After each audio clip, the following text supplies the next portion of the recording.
Chapter 29-26. At this moment, Song Nanmo's face instantly turned pale. He hurriedly said, "Your Majesty, please investigate clearly. She can't assassinate Your Majesty." Song Nanmo knew better than anyone what kind of person Luo Qingchen was. She was smart and meticulous. No matter how dangerous the situation was, she would always be very calm. She had no reason to kill the emperor, and it was even more impossible for her to betray the country. Feng Yu looked Song Nanmo up and down. "You seem to know very well whether she can kill me or not." What's a relationship with you?" Feng Yu was very direct. The world was so big, and he was the emperor. There was nothing that he could not get, nothing that he was obsessed with. Today, however, he really wanted to find out the reason why. Who was a woman who held a long sword and fought alone with more than 20 black-clothed men. The woman who saved his life. What was her relationship with Song Nanmo? "Your Majesty," Song Nanmo took a deep breath and said, "She is the person that Nanmo is thinking about. I originally wanted to wait until the end of Your Majesty's birthday to ask for your hand in marriage." At this moment, Feng Yu felt a buzzing sound in his head, and his mind went blank. He never thought that Song Nanmo would say these words so directly. The person he was thinking about. Why did he feel a little ridiculous? "On the day I was assassinated, I saw this jade pendant." Feng Yu looked at Song Nanmo and said, "Can you guarantee that she has nothing to do with this matter?"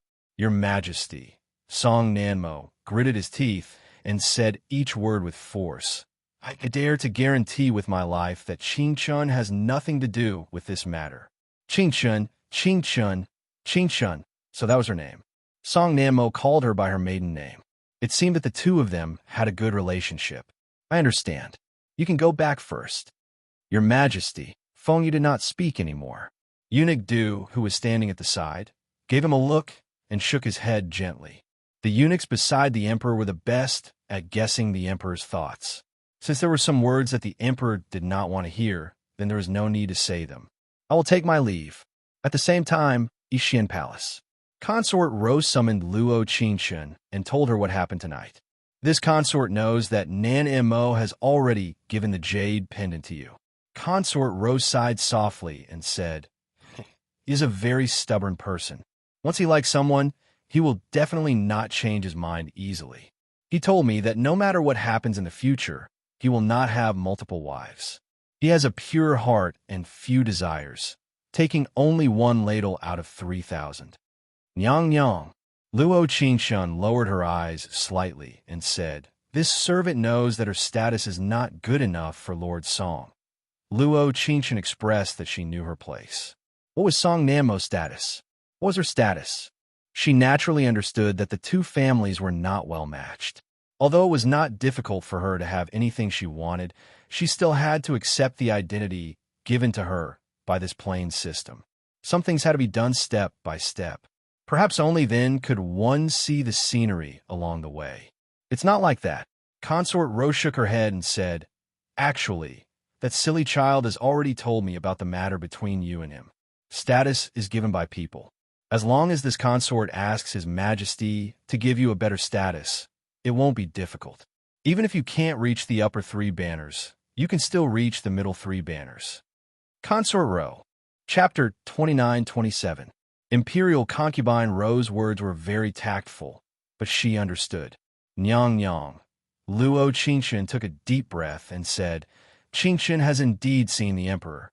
When I left the palace that day to find evidence, I saw the emperor being assassinated and came to save him." Imperial concubine Ro thought for a bit, and her eyes shined. She muttered, "Since it's like this one is relieved." The emperor left this one in a hurry and summoned Nanmo into the palace to see the emperor. This one's heart can't be at peace no matter what. Luo Qingchen heard this, and her brows furrowed even tighter. Since she had saved the emperor, even if she wasn't rewarded, she shouldn't be punished. But Qingchen still feels it's a bit strange. Luo Qingchen's brows were tightly furrowed, and her brows trembled. "Perhaps this one can explain what you feel is strange." Imperial concubine Ro helplessly shook her head and said, "Do you think the emperor knows you saved him and should reward you instead of summoning Nanmo into the palace so late at night. Official Song doesn't know about this, but the emperor does. Luo Qingshun pursed her lips and said, I'm not the one who tried to assassinate him. I'm the one who saved him. Official Song has already been in the Hall of Supreme Harmony for 4 hours. It's too strange if he's just discussing this. Imperial concubine Ro closed her eyes, and the scene before her marriage slowly appeared in her mind. After a long time, she said with a bitter smile, You're so smart and your mind is so meticulous. How could you not understand what the emperor wants to do? Luo Qingshun had trapped herself in an endless loop. Until concubine Ro said something. It was like she had woken up from a dream. Nyang Nyang's meaning is, the emperor wants you. Imperial concubine Ro looked at her and said with a sigh, He's going around in such a big circle. He probably wants to know the relationship between you and Nanmo. Jade pendants were things that could be carried around and had the same meaning as pouches. They were both used to give to the person in one's heart. The emperor was a smart person. When he learned from Consort Ro that Song Nanmo had a very similar jade pendant, he had already guessed the relationship between Song Nanmo and her. And the only thing he had to do was to make Song Nanmo retreat. Luo Qingshun felt her heart jump to her throat. She was extremely flustered, and the next second, Eunuch Du arrived at Ishian Palace. Passed down His Majesty's verbal order. Oh no. Consort Ro frowned and said, Nanmo should have already left the palace. Just as Consort Ro finished speaking, Eunuch Du walked in and said in a low voice, Nyang Nyang, His Majesty has decreed for Miss Qingshun to go to Taiha Hall. Luo Qingshun glanced at Consort Ro. Consort Ro held one of her hands tightly. Although he didn't say a word, the look in his eyes said it all. She told her to be careful and act according to circumstances. Don't worry, Nyang Nyang. Luo Qingshun gently patted the back of her hand and followed Eunuch Du to Taiha Hall. It was already very late at night. Heavy snow fell from the sky and filled the air with a desolate atmosphere. Taiha Hall. Feng Yu sat on a high seat and was extremely dignified. He lowered his head and read through piles of memorials. His expression was serious and solemn. This servant greets His Majesty. Luo Qingshun knelt on the ground and bowed. Her brows were still slightly furrowed. Feng Yu lowered his head, but there was an unconcealable smile at the corner of his mouth as he said, Get up. She didn't deliberately lower her voice.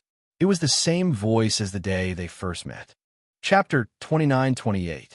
We meet again. Don't you want to say something to me? In the next second, Feng Yu slowly raised his eyes, and the corners of his mouth curled into an extremely faint smile. That day in the cave, weren't you quite talkative? Under the candlelight, if one looked closely, this girl was actually very beautiful. She was pure and lively, playful and cute, but at the same time, she did not lose her calmness and indifference. What does Your Majesty want to hear? Luo Qingshun lowered her eyes and said, This servant will say what it is. Luo Qingshun's voice was very cold. It was not entirely because of etiquette, but because Consort Ro's words had been circling in her mind. The Emperor wants you. The Emperor wants you. The Emperor wants you. Shouldn't you want me to give you some reward? Feng Yu looked at her and raised his eyebrows. After all, you are the person who saved me. Luo Qingshun narrowed her eyes and looked up at Feng Yu with absolute calmness. Will Your Majesty give me whatever reward I want? Of course. Feng Yu's gaze was as deep as ink as he stared into her eyes. A monarch does not joke. This servant does have a reward that I want. Just say it. In the next second, Luo Qingshun nodded and said, This servant wants to ask Your Majesty to grant a marriage and allow this servant to marry the Assistant Minister of the Ministry of Works, Lord Song Nanmo. Bang! The sound of a cup shattering. All the eunuchs and palace maids around them knelt at this moment and said, Your Majesty, please calm down. Luo Qingshun closed her eyes as she knelt on the ground. Her expression was still indifferent, but she was a little terrified in her heart. At first, she did not completely believe Consort Ro's words, but in this situation, she had no choice but to believe it. The emperor wanted her. He was full of confidence, thinking that she would want gold, silver, jewelry, or even 10,000 taels of gold, and he would agree to it. He would even confer her the title of a noble after agreeing, and let her fly from a palace made to a branch to become a phoenix. From then on, she would stay in the Forbidden City for a long time. But he never expected that she would actually ask him to grant a marriage. Luo Qingshun, Feng Yu looked at her and said, "If a palace maid has an affair with a guard, she will be punished severely. Are you sure what you said just now wasn't nonsense?" Feng Yu was threatening her, blatantly threatening her. On the surface, she asked him to think carefully before answering. In fact, he was giving her a choice. If she chose Song Nanmo, she would die. "Your servant, reporting to your majesty, official Song has returned and said that he has something important to report. He is currently outside the Supreme Harmony Hall." The eunuch who had come to report suddenly came in and interrupted what she wanted to say. Luo Qingxun's face did not show any trace of fear. She knew that Song Nanmo must have received Consort Ro's notice before returning. She knew that he had come to find her. "Let him in." Feng Yu looked at Luo Qingxun and said, "I want to hear how he answers." "That's a coincidence." Luo Qingxun glanced at him indifferently and nodded. "Your servant also wants to know. This subject pays his respects to your majesty." The moment Song Nanmo entered, his gaze fell on Luo Qingxun. He frowned tightly, and his expression was very bad. "Nanmo, just now, Consort Ro's palace maid, Luo Qingxun, wanted me to grant a marriage." Feng Yu looked at Song Nanmo and said, "I really plan to punish her. Please calm down, your majesty. Allow this subject to say a few words." Song Nanmo frowned tightly and said, "The matter is not what Qingxun said." Luo Qingxun was suddenly stunned, and a hint of surprise flashed across her eyes. If they could not share riches and honor, they should at least share weal and woe. She had 80% favorability, but Song Nanmo's words still made her heart tremble. Chapter 29-29. The most powerful move to defeat the opponent was to let Luo Qingxun know what kind of person Song Nanmo was.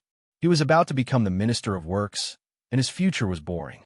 If he was accused of having an affair with a palace maid at this time, he would be destroying his own future. Therefore, as long as he was a little smart, he would not admit to their relationship. "No," Song Nanmo shook his head, and there was a hint of gentleness in his eyes as he said, "I admire her. It has nothing to do with her." At this moment, Luo Qingxun and Feng Yu's gazes fell on Song Nanmo at the same time, and their faces were filled with shock. Luo Qingxun was more touched than shocked, while Feng Yu was angry. "Song Nanmo." Feng Yu looked at him angrily and clenched his fists. "I want you to think carefully about every word you say." Although Song Nanmo was frowning, his eyes were very calm. He cupped his hands and lowered his eyes. "I have thought very clearly. Even if it is an invitation, I should be the one asking the emperor to grant the marriage, not Qingxun." Good. Feng Yu said 3 numbers in a row. His cold eyes narrowed as he looked at them and said, "Since you want to violate the rules of the palace so much, I will fulfill your wish. Men, the Empress Dowager has arrived." Luo Qingxun originally thought that it would be difficult for her and Song Nanmo to walk out of the Hall of Supreme Harmony today. However, for some reason, although she only had 80% of Song Nanmo's favorability, his words and actions at this moment made her feel especially warm. He did not seek glory and wealth, but he sought fortune and misfortune. He was so smart and was Feng Yu's study companion, so he naturally knew what Feng Yu was thinking. As a subject, he should retreat. However, he knew that if he retreated, he would definitely regret it in the future. Therefore, even if the title of a meritorious official stopped at this moment, he would never give her up. Feng Yu snorted coldly and said, "The Hall of Supreme Harmony is really lively tonight." At the same time, other than the Empress Dowager's most favored grandnephew, Feng Yin, also entered the Hall of Supreme Harmony. As soon as Feng Yin entered the room, she shook her head gently at Song Nanmo, as if indicating that no matter what she said later, he should not refute her. Song Nanmo gently looked away and then stared steadily at Luo Qingxun. That pair of firm eyes seemed to be telling her not to be afraid, not to be afraid, not to be afraid. "Feng Yin greets your majesty." Feng Yin bowed and smiled sweetly. showing a very cute appearance. No need to be so courteous. Feng Yu hurriedly stood up and looked at the Empress Dowager. Empress Dowager, Tianhan, it's already so late at night. Why are you still coming to this hall of supreme harmony? If there's anything, just let me know and I'll go over. Feng Yu might always say that he liked the new and hated the old when it came to love, but he was faithful to his family. From the day he ascended the throne, the Empress Dowager had lived a peaceful life in her old age. Feng Yu was truly a filial son. Even though he was already the emperor, he was still very respectful to his mother and did not dare to overstep his boundaries. Sigh, the Empress Dowager sighed. She sat on a high seat and said, "The emperor might not know, but I have always doted on Ina. She has been crying here for a long time, and I have no choice but to come and ask the emperor to make a decision." What exactly is it that makes Empress Dowager so worried? Feng Yu said respectfully, "You can tell me." Chapter 29:30. When the Empress Dowager said this, even Luo Qingshun, who had always been calm, had a hint of surprise in her eyes. Her mind began to spin quickly. Why would the Empress Dowager appear here? Whose marriage was she asking the emperor to bestow? Could it be Feng Yin?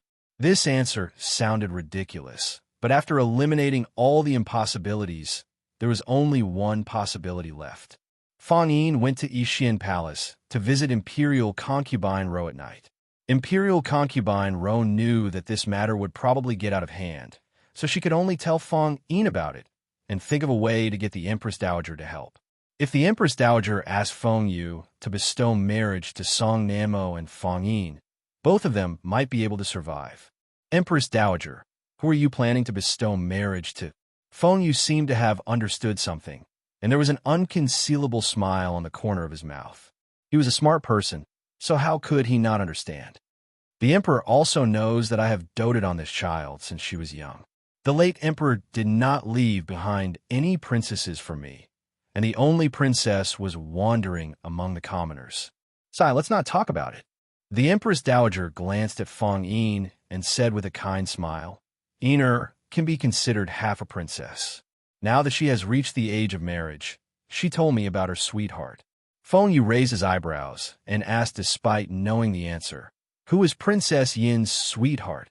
In the next second, Feng Yin immediately knelt down and said, "Your Majesty, Feng Yin likes the assistant minister of the Ministry of Works and Imperial Concubine Ro's younger brother, Lord Song Namo." "Ha ha!" Feng Yu laughed out loud and said, "Namo has been fancied by countless daughters of the ministers of the previous dynasty in the past few years, but no one dared to come and bestow marriage to me." Feng Yu's words seemed to be for Feng Yin, but also seemed to be for Luo Qingshun. Hearing this, the Empress Dowager hurriedly smiled and said, "I really like Ina." In addition, Lord Song has an upright and humble character. Lord Song's father has made countless contributions to the country. His family is illustrious, so he definitely won't let Ina suffer. Feng Yin, hurry up and thank the Empress Dowager. Feng Yu raised his eyebrows slightly and said with a chuckle, "If it wasn't for the Empress Dowager, I would have to think twice about this marriage. After all, Lord Song has many admirers." Luo Qingshun narrowed her eyes with a touch of indifference. At this moment, other than feeling domineering, Feng Yu gave her an inexplicable feeling of hypocrisy. His words were not only reminding her, they were also reminding Song Namo. He had even used his identity as the supreme ruler to make a decision. Now, the Empress Dowager's most beloved princess, Yin, had lowered herself to ask for a marriage. If Song Namo refused, Du Sanbao passed down my decree.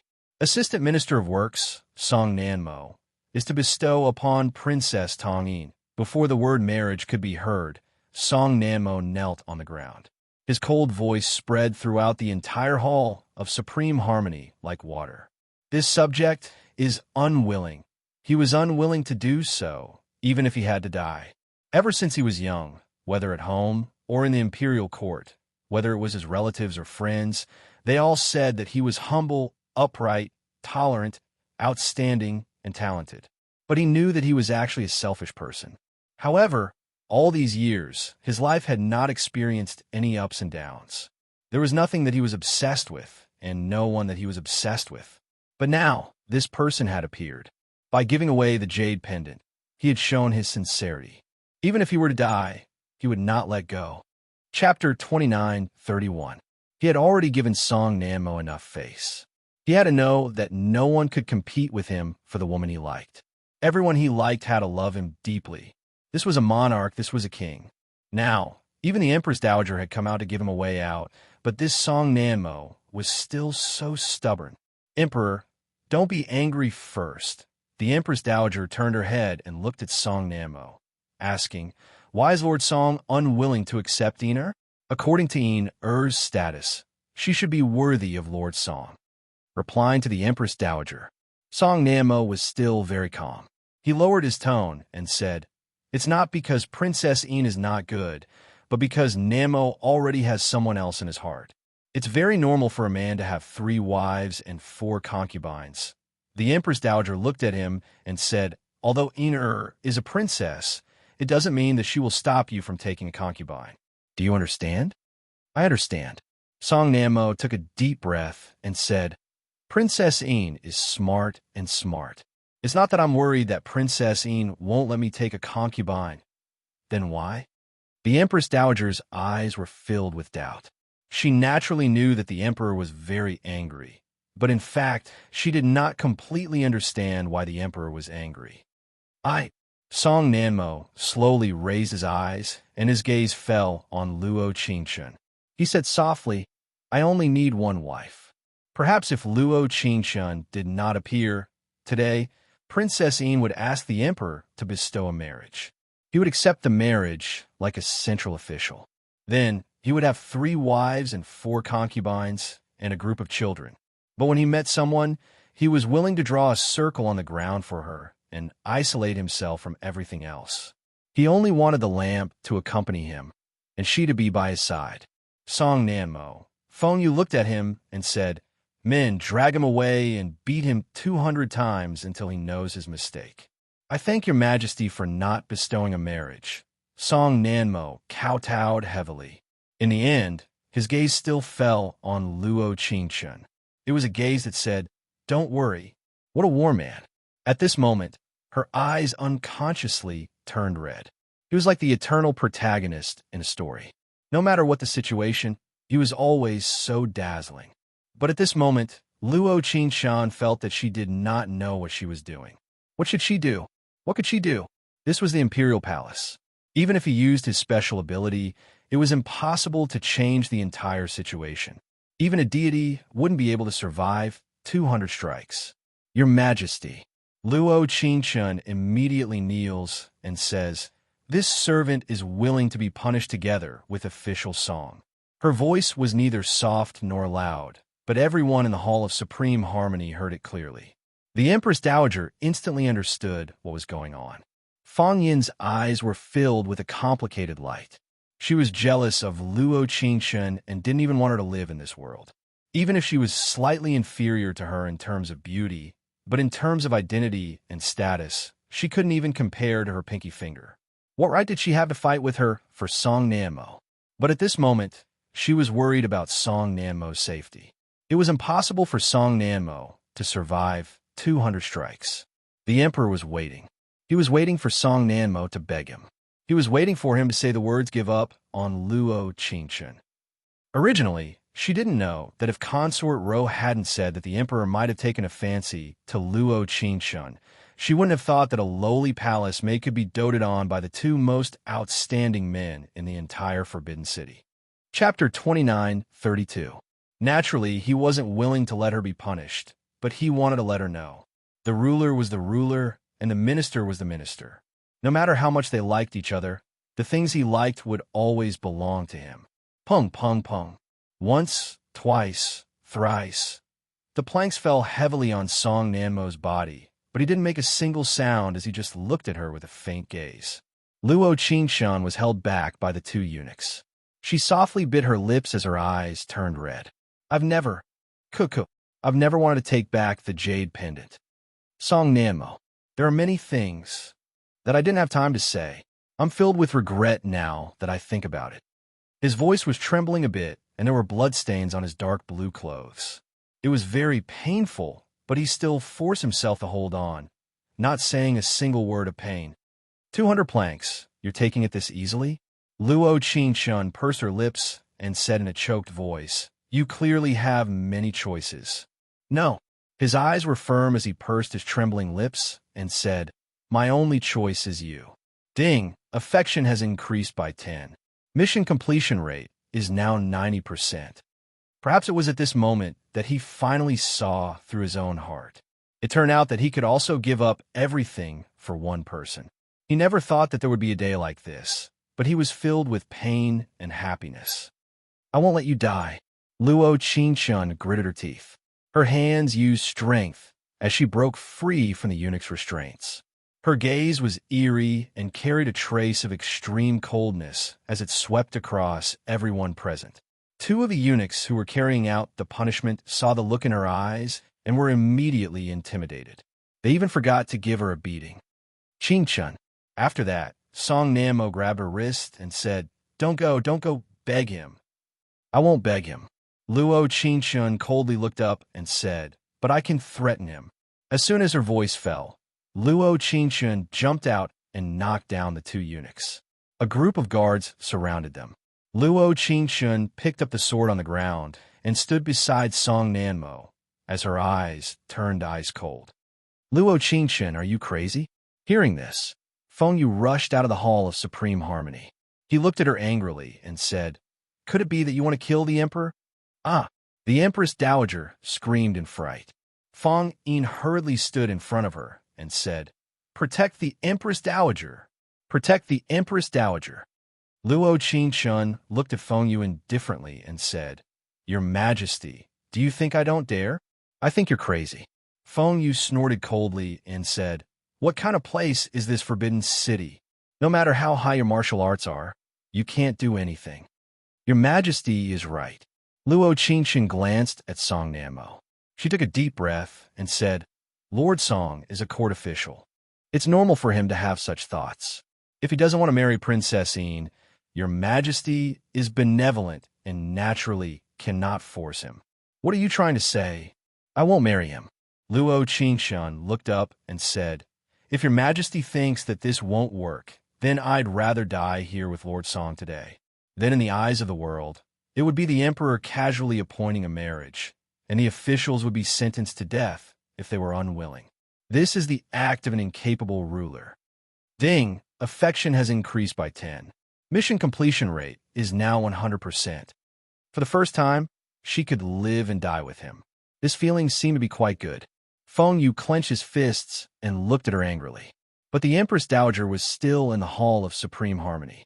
Her martial arts were indeed superb. If she really hurt the Empress Dowager, the consequences would be unimaginable. Moreover, he did not want her to get hurt. Since she had already agreed not to marry Song Nanmo, then this matter could be considered to be going according to his plan. Chapter 29:33. Guards. Feng Yu's gaze was faint as he looked at everyone. "Detain Song Nanmo in the Imperial Clan Court. Come and see me after you've thought it through." Song Nanmo and Luo Qingshun both knew what Feng Yu was talking about. He wanted the two of them to leave each other willingly. One of them could promise him a bright future in the imperial court, while the other could promise her a meteoric rise in the harem. With just a nod, they could easily get what everyone in this world dreamed of, regardless of whether they were men or women. Unfortunately, the emperor was heartless, but it did not mean that others were heartless. In addition, Luo Qingshun has offended her superiors and is temporarily imprisoned in Jin's palace. Feng Yu narrowed his deep eyes slightly, and a sharp light flashed in his eyes. He had time to wait for her to admit defeat to him, wait for her to become his concubine. Jin's palace. The Empress Dowager muttered these 3 words in a low voice and looked at Feng Yu in disbelief. For generations, Jin's palace was the palace where the favored concubines of the current dynasty lived. Whether it was the furnishings or the prosperity of the railings in the palace, they were all magnificent.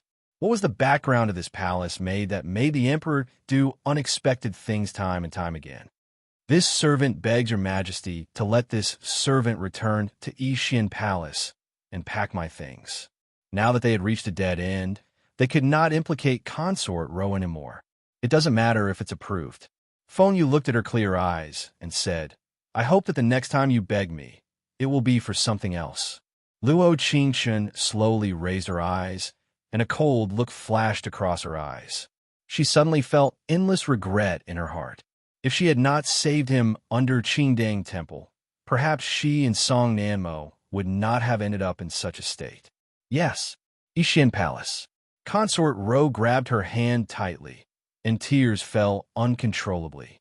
Luo Qingshun originally wanted to appear very calm, at least not to let Consort Ro worry. But when she saw her cry, she suddenly felt a sense of empathy. It was as if you were the only one who felt wronged, but when someone who cared about you looked at you with that kind of heartache, you would feel even more wronged. Sit down first. Consort Ro took a deep breath and said, You guys can leave first. The eunuchs looked at each other, as if they didn't dare to let Luo Qingshun out of their sight.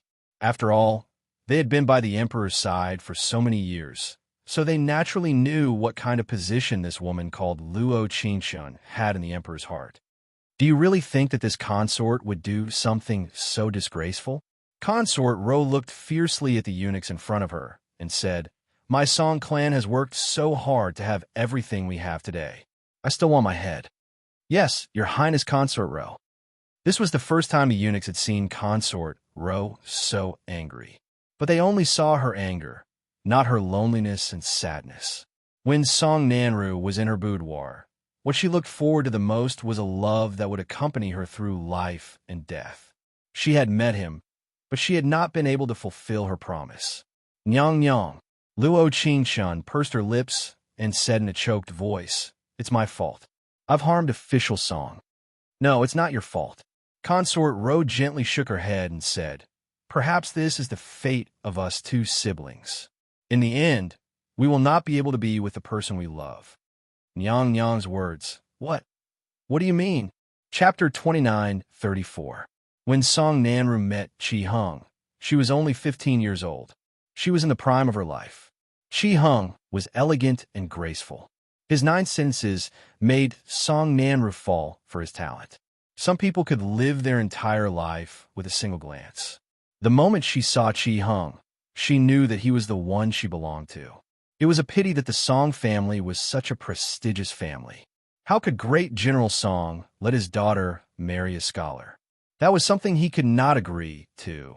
And then, Luo Qingshun seemed to be fascinated by the story. Her eyes trembled as she said, Concubine Ro gave up? The feeling that Concubine Ro gave her now was that she was not someone who would disobey her father's orders. Back then, this concubine's personality was completely different from now.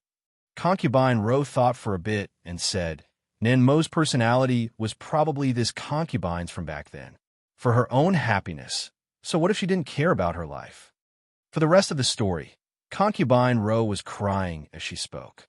She didn't wail loudly, but quietly shed tears.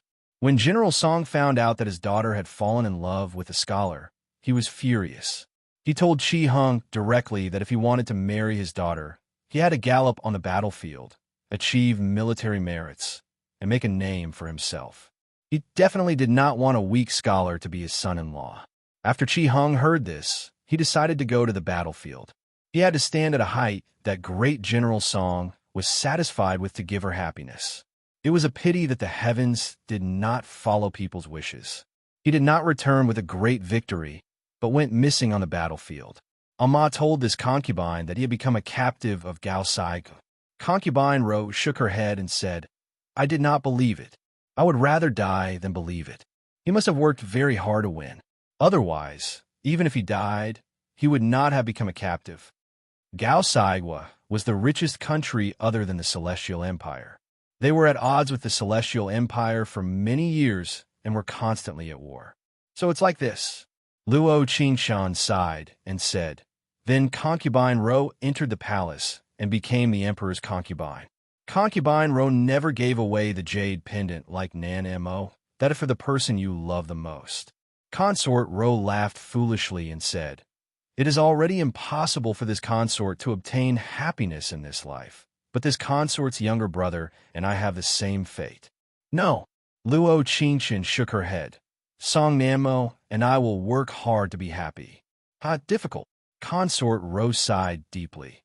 This consort has been in the palace for so many years, but this consort has never seen His Majesty so possessive of a woman. He is the Emperor of the 9 and 5. If he really wants to have you, you must remember not to resist. Otherwise, his entire family would be implicated. This is also the reason why I asked Fang Yin for help. Nyang Nyang. Luo Qingqian pursed her lips and said, We can't go back. I came to this world to love him. As soon as she finished speaking, Susu whispered, Qingqian, I've packed your things for you. I accidentally dropped your jade pendant just now. Do you want to check if it's broken? Because it looked very valuable, Susu didn't dare to hide it. Come in. Consort Rose said indifferently. This consort has already finished talking with Qingqian. She was somewhat similar to her stubbornness in the past. No matter what, she wanted them to be happy. Unfortunately, it was too uncertain. Chapter 29:35. Wait. Just as she was about to put the jade pendant away, Consort Ro narrowed her eyes and said, Let this consort see your jade pendant. Luo Qingqian was stunned. One of the missions this time was to have the previous host investigate her identity and take revenge for her adoptive parents. There were too many things happening around her right now, so she did not have time to care about this side mission. But Consort Ro's eyes seemed to know about this jade pendant. Luo Qingqian handed the jade pendant to Consort Ro and asked, Has Consort seen this jade pendant before?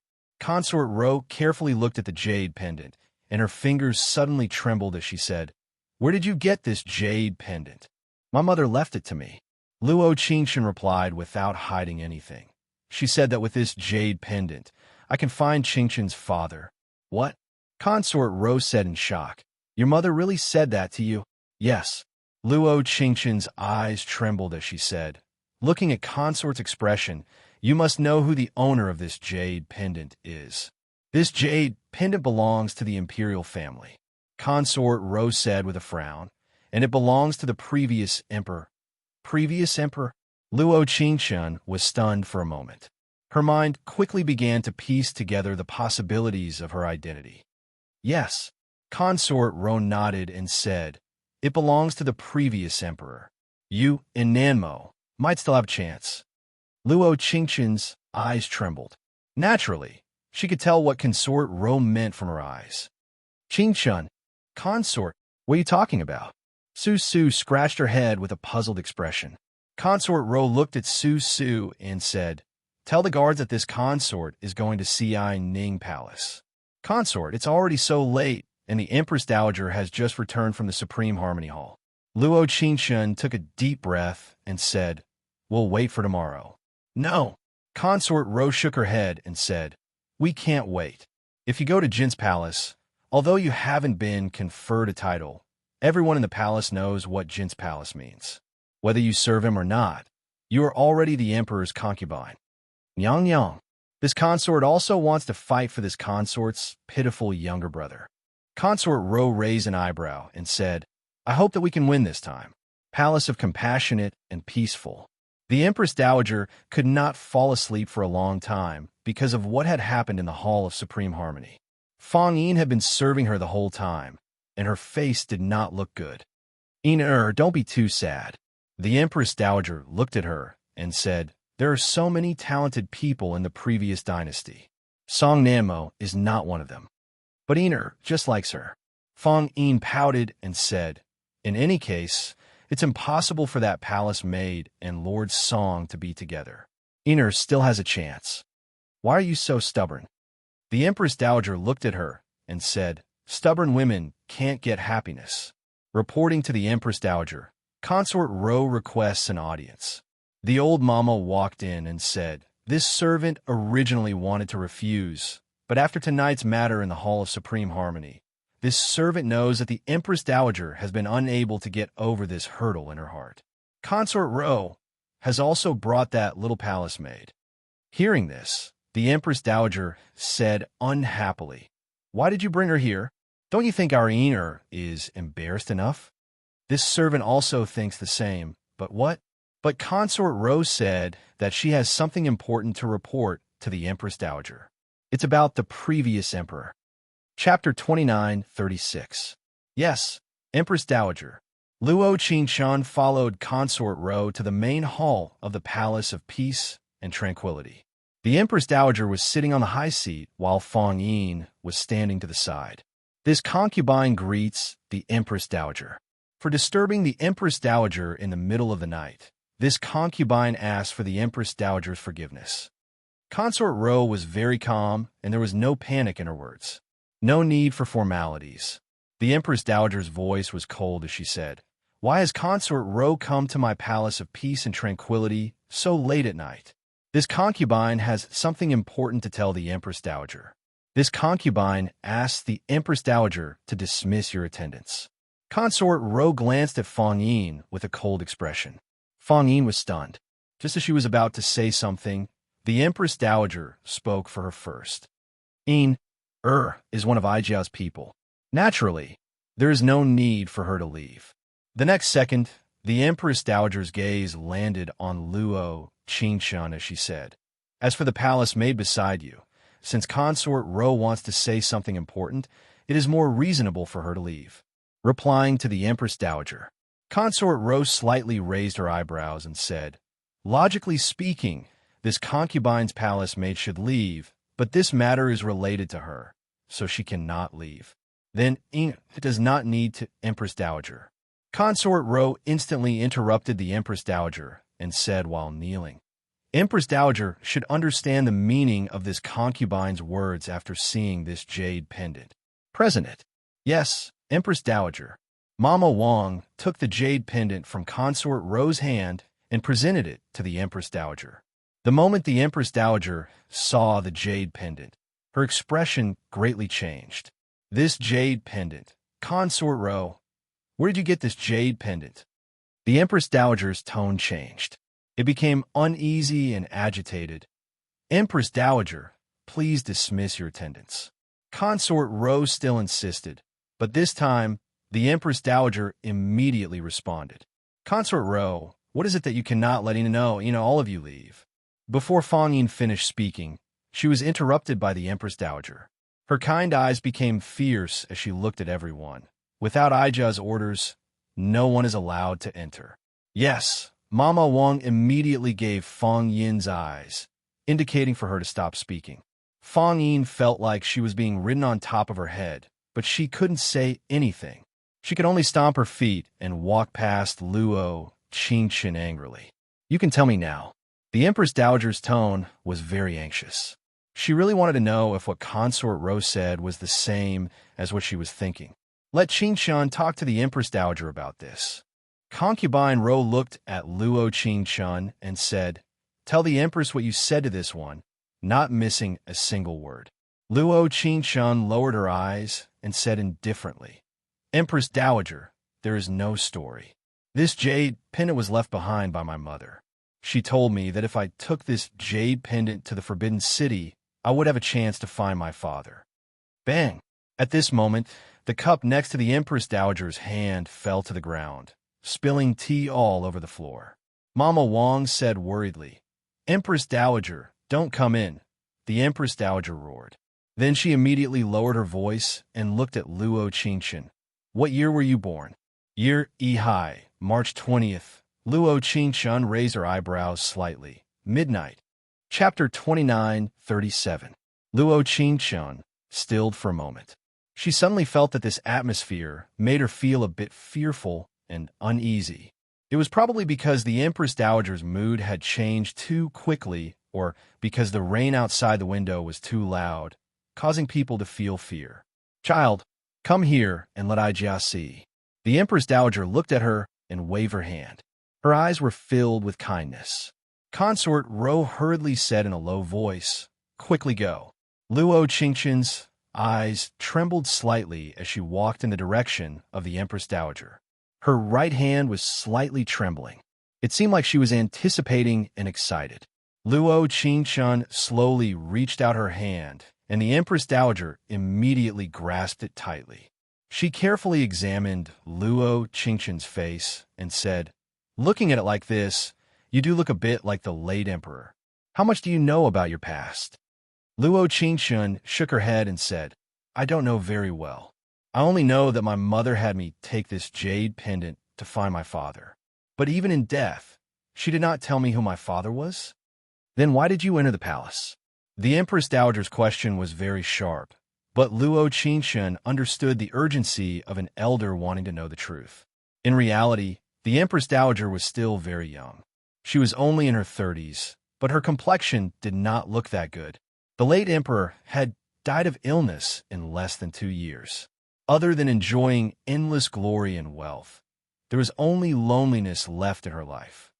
Reporting to the Empress Dowager, Luo Qingshun took a deep breath and slowly said, Qingshun knows that saying this is not in accordance with the rules. My adoptive parents were most likely killed by the Empress relatives. Hearing this, the Empress Dowager did not show any surprise. After a long time, she sighed softly and said, Perhaps this matter was arranged by the Empress from the beginning. Empress Dowager, listen to Aijia. The Empress Dowager's expression calmed down, and she slowly said, Before the late emperor ascended the throne, Aijia's child, the current emperor, was already 10 years old. Later, when the late emperor ascended the throne, he conferred titles to the imperial concubines and established the crown prince, Fengyu. The crown princess at that time was not the current empress, but another woman named Hua Ying. She was good at singing and dancing, and her beauty overshadowed all other beauties. She was like a blooming red rose, and no one could surpass her beauty. The current empress was called Jialan. Back then, she was just a small palace made by the crown princess's side. However, this palace maid was unwilling to accept the fate of a palace maid. She actually climbed into the crown prince's bed when Fengyu was drunk. The next day, he was conferred the title of master. Crown Princess Hua Ying remembered that she was someone who had left her side, so she rewarded her with many things. But at that time, Jialan only wanted to climb higher and higher. Her ultimate goal was to become the crown princess. A few months later, Hua Ying suddenly fell ill. At first, it was just a small cold, but it got worse. Even the imperial physicians in the palace couldn't find out what the problem was. They only said that she was weak and would be fine after some rest. But in the end, Hua Ying did not recover. A few months later, she passed away. At this time, the emperor was also seriously ill, and the reason was unknown. After a few days, he passed away. The crown prince, Fengyu, officially ascended the throne, and Jialan became the current empress with her eloquence. Fengyu might not like Jialan, but she did manage her imperial harem in an orderly manner. As a result, the emperor almost did not have any children for so many years. Chapter 29:38. The Empress Dowager thought for a while and said, At that time, the late emperor told Aijia that your mother had given birth to a daughter. But because of the urgent situation at that time, he could not keep your mother by his side and only left a royal jade pendant. When he returned to the palace and went to look for your mother, she was already gone. So that's how it is. Luo Qingshun frowned slightly and replied, Then the empress relatives killing my adoptive parents might not be as simple as an accident. Before the late emperor died, he always asked Aijia to find the whereabouts of you and your mother. At that time, Aijia was still a Fujin, and he had not become emperor. It was probably when he went south that year and met your mother. At that time, the late emperor was only 16 or 17 years old. The Empress Dowager seemed to be recalling everything in the past, and the corners of her mouth unconsciously curled into a faint smile. Luo Qingshun lowered her eyes and did not speak. Concubine Ro, who had been silent at the side, finally spoke.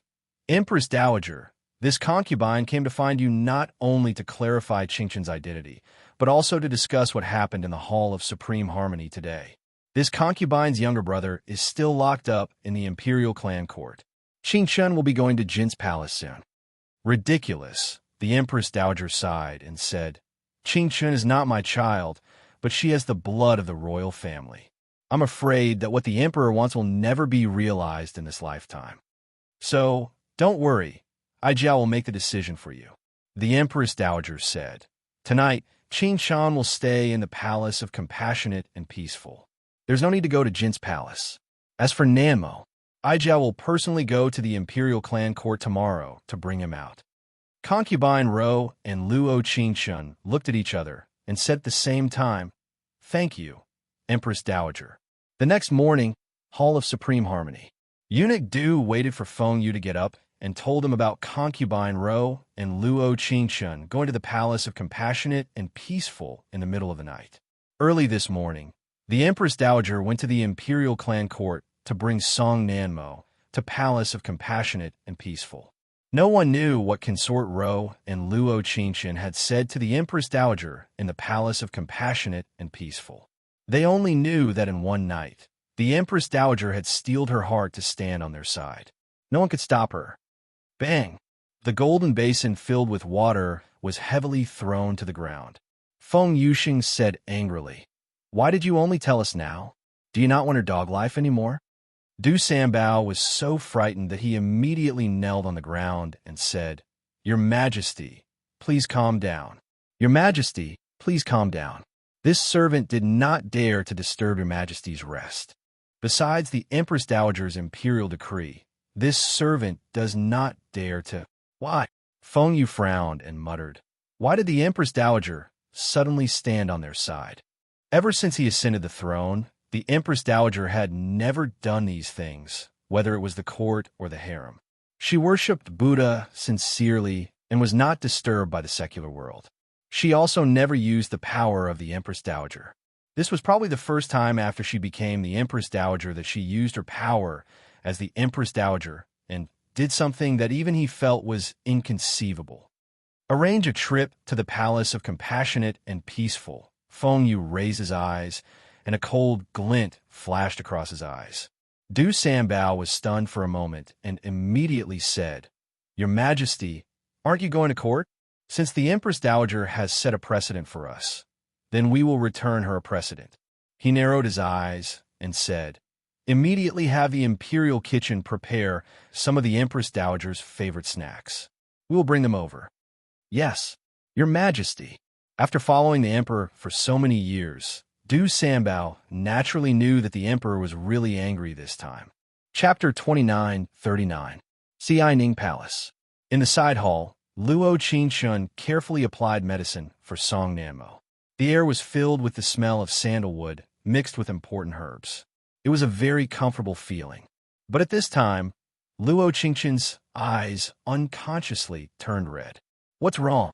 Song Nanmo saw her wrist suddenly tremble. He could feel that she was not feeling well.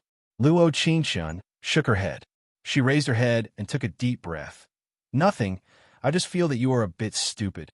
Song Nanmo slowly got up and buttoned his clothes. He looked at her and said, "I just can't do it." He could not watch his beloved go to another person because of power. He could die, but he could not let go. But have you thought about it? If you die, the Emperor will still do what he wants to do. Luo Qingshun looked into his eyes and said, "The ending will not change. Qingshun, so you have to live." Luo Qingshun looked at him firmly and said, "There is only hope if you live. You want to protect me, I also want to protect you." Actually, to a certain extent, she liked this feeling very much. They protected each other, they trusted each other, they endured each other for the sake of each other. They were stubborn for each other. It was very silly to say, but it was an indelible love. Song Nanmo slowly raised his right hand and touched her cheek. Her fingertips were slightly cold, but the palm of her hand was boiling hot. His personality was very gentle, just like when she first met him. He was not overbearing or black-bellied, but upright and self-disciplined. If you were not so outstanding and were chosen by the Emperor, Song Nanmo's eyes were slightly misty as he said, Qingshun would be Nanmo's wife by now. After all, he had already confessed to his sister. He had even thought of how to tell his mother. He would only marry one wife in his life. He would never have a concubine. Pooh! Luo Qingshun raised her hand and gently knocked on his forehead. Song Darren wants to marry a wife. Why didn't you ask the wife? I didn't even say if I was willing. Song Nanmo was stunned.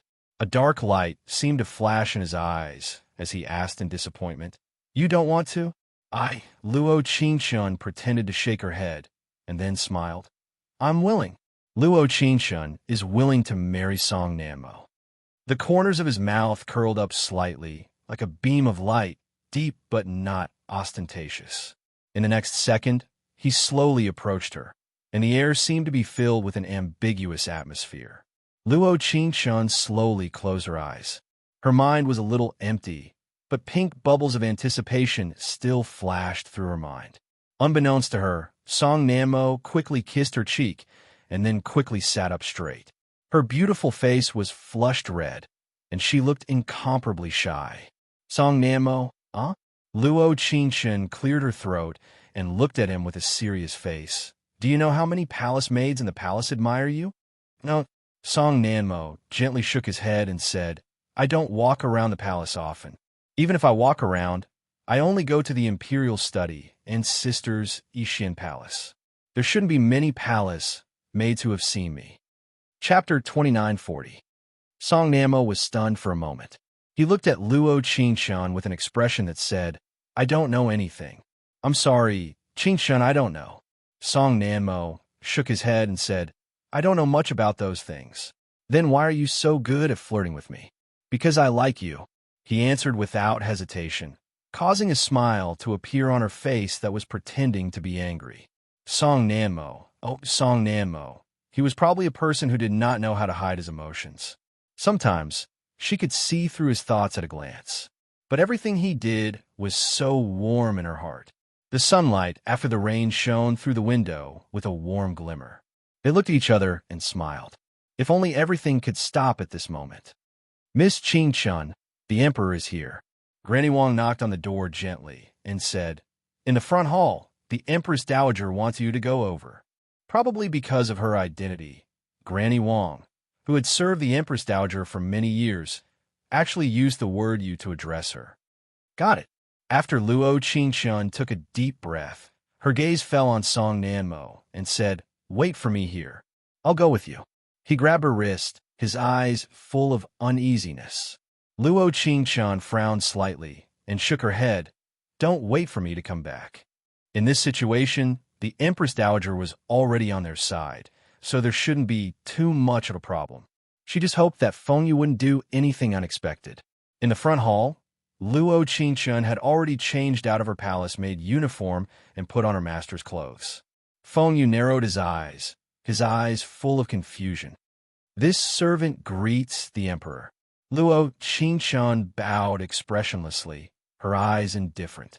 The Empress Dowager waved her hand and said, Sit down first, I'll talk to the emperor. As the Empress Dowager, she naturally knew that the emperor did not go to court today to anger her. But there were some things that were right and wrong.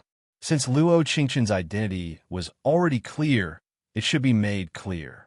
If he were to live in a place like the Jin's palace, it would be a great breach of ethics. Empress Huang, please speak. Fengyu took a sip of tea and fixed his gaze on Luo Qingshun. She was really amazing. It only took her one night to make the Empress Dowager stand on her side. However, to a supreme being like him, the more unobtainable a person was, the more attractive they would be. He had never had such a strong desire to conquer. He had 3,000 beauties in his harem, and even all the women in the world submitted to and obeyed him. Only Luo Qingshun, although they had met outside the palace for the first time, she didn't fear anything at all. Not only him, but even when facing a dozen black-clothed assassins, her face did not reveal the slightest bit of panic. Such a woman was special to begin with. Even if she was a married woman, he was determined to win her over, not to mention that she was still unmarried. In Fengyu's world, he was proud. After all, the entire world submitted to him, and he had the right to be proud.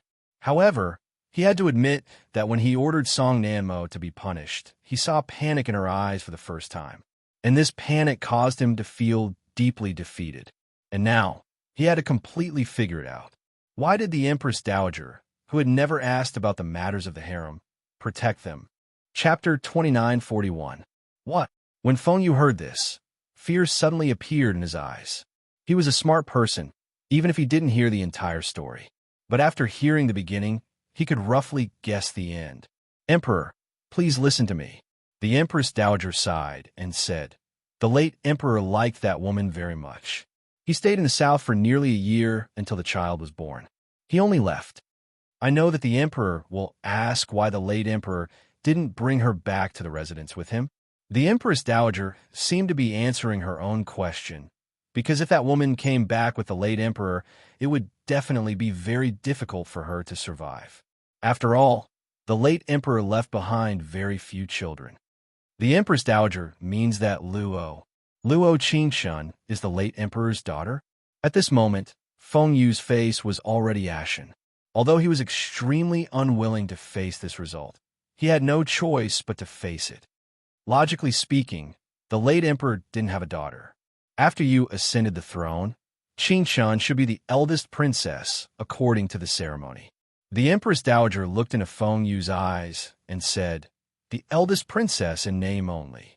Luo Qingshun was different from Feng Yin. She was the legitimate princess, and Feng Yin was only a distant relative. She was the eldest princess in name only, and Feng Yin was at most half a princess. This was also why the Empress Dowager had not summoned Feng Yin since she dismissed her last night. This matter was of great importance and could not be taken lightly. "Empress Dowager, are you sure?" Feng Yu looked at Luo Qingshun and sneered. "This girl is full of tricks. Empress Dowager, don't be fooled by her." "I'm sure." The Empress Dowager sighed softly. "Back then, the late emperor not only told me that he left behind a jade pendant, but also told me that the baby girl had a red birthmark that looked like a flower in the middle of her back. Only I and the late emperor knew about this. Last night, I'd already seen Qingshun's birthmark. It was indeed so." Luo Qingshun was completely stunned when she heard this.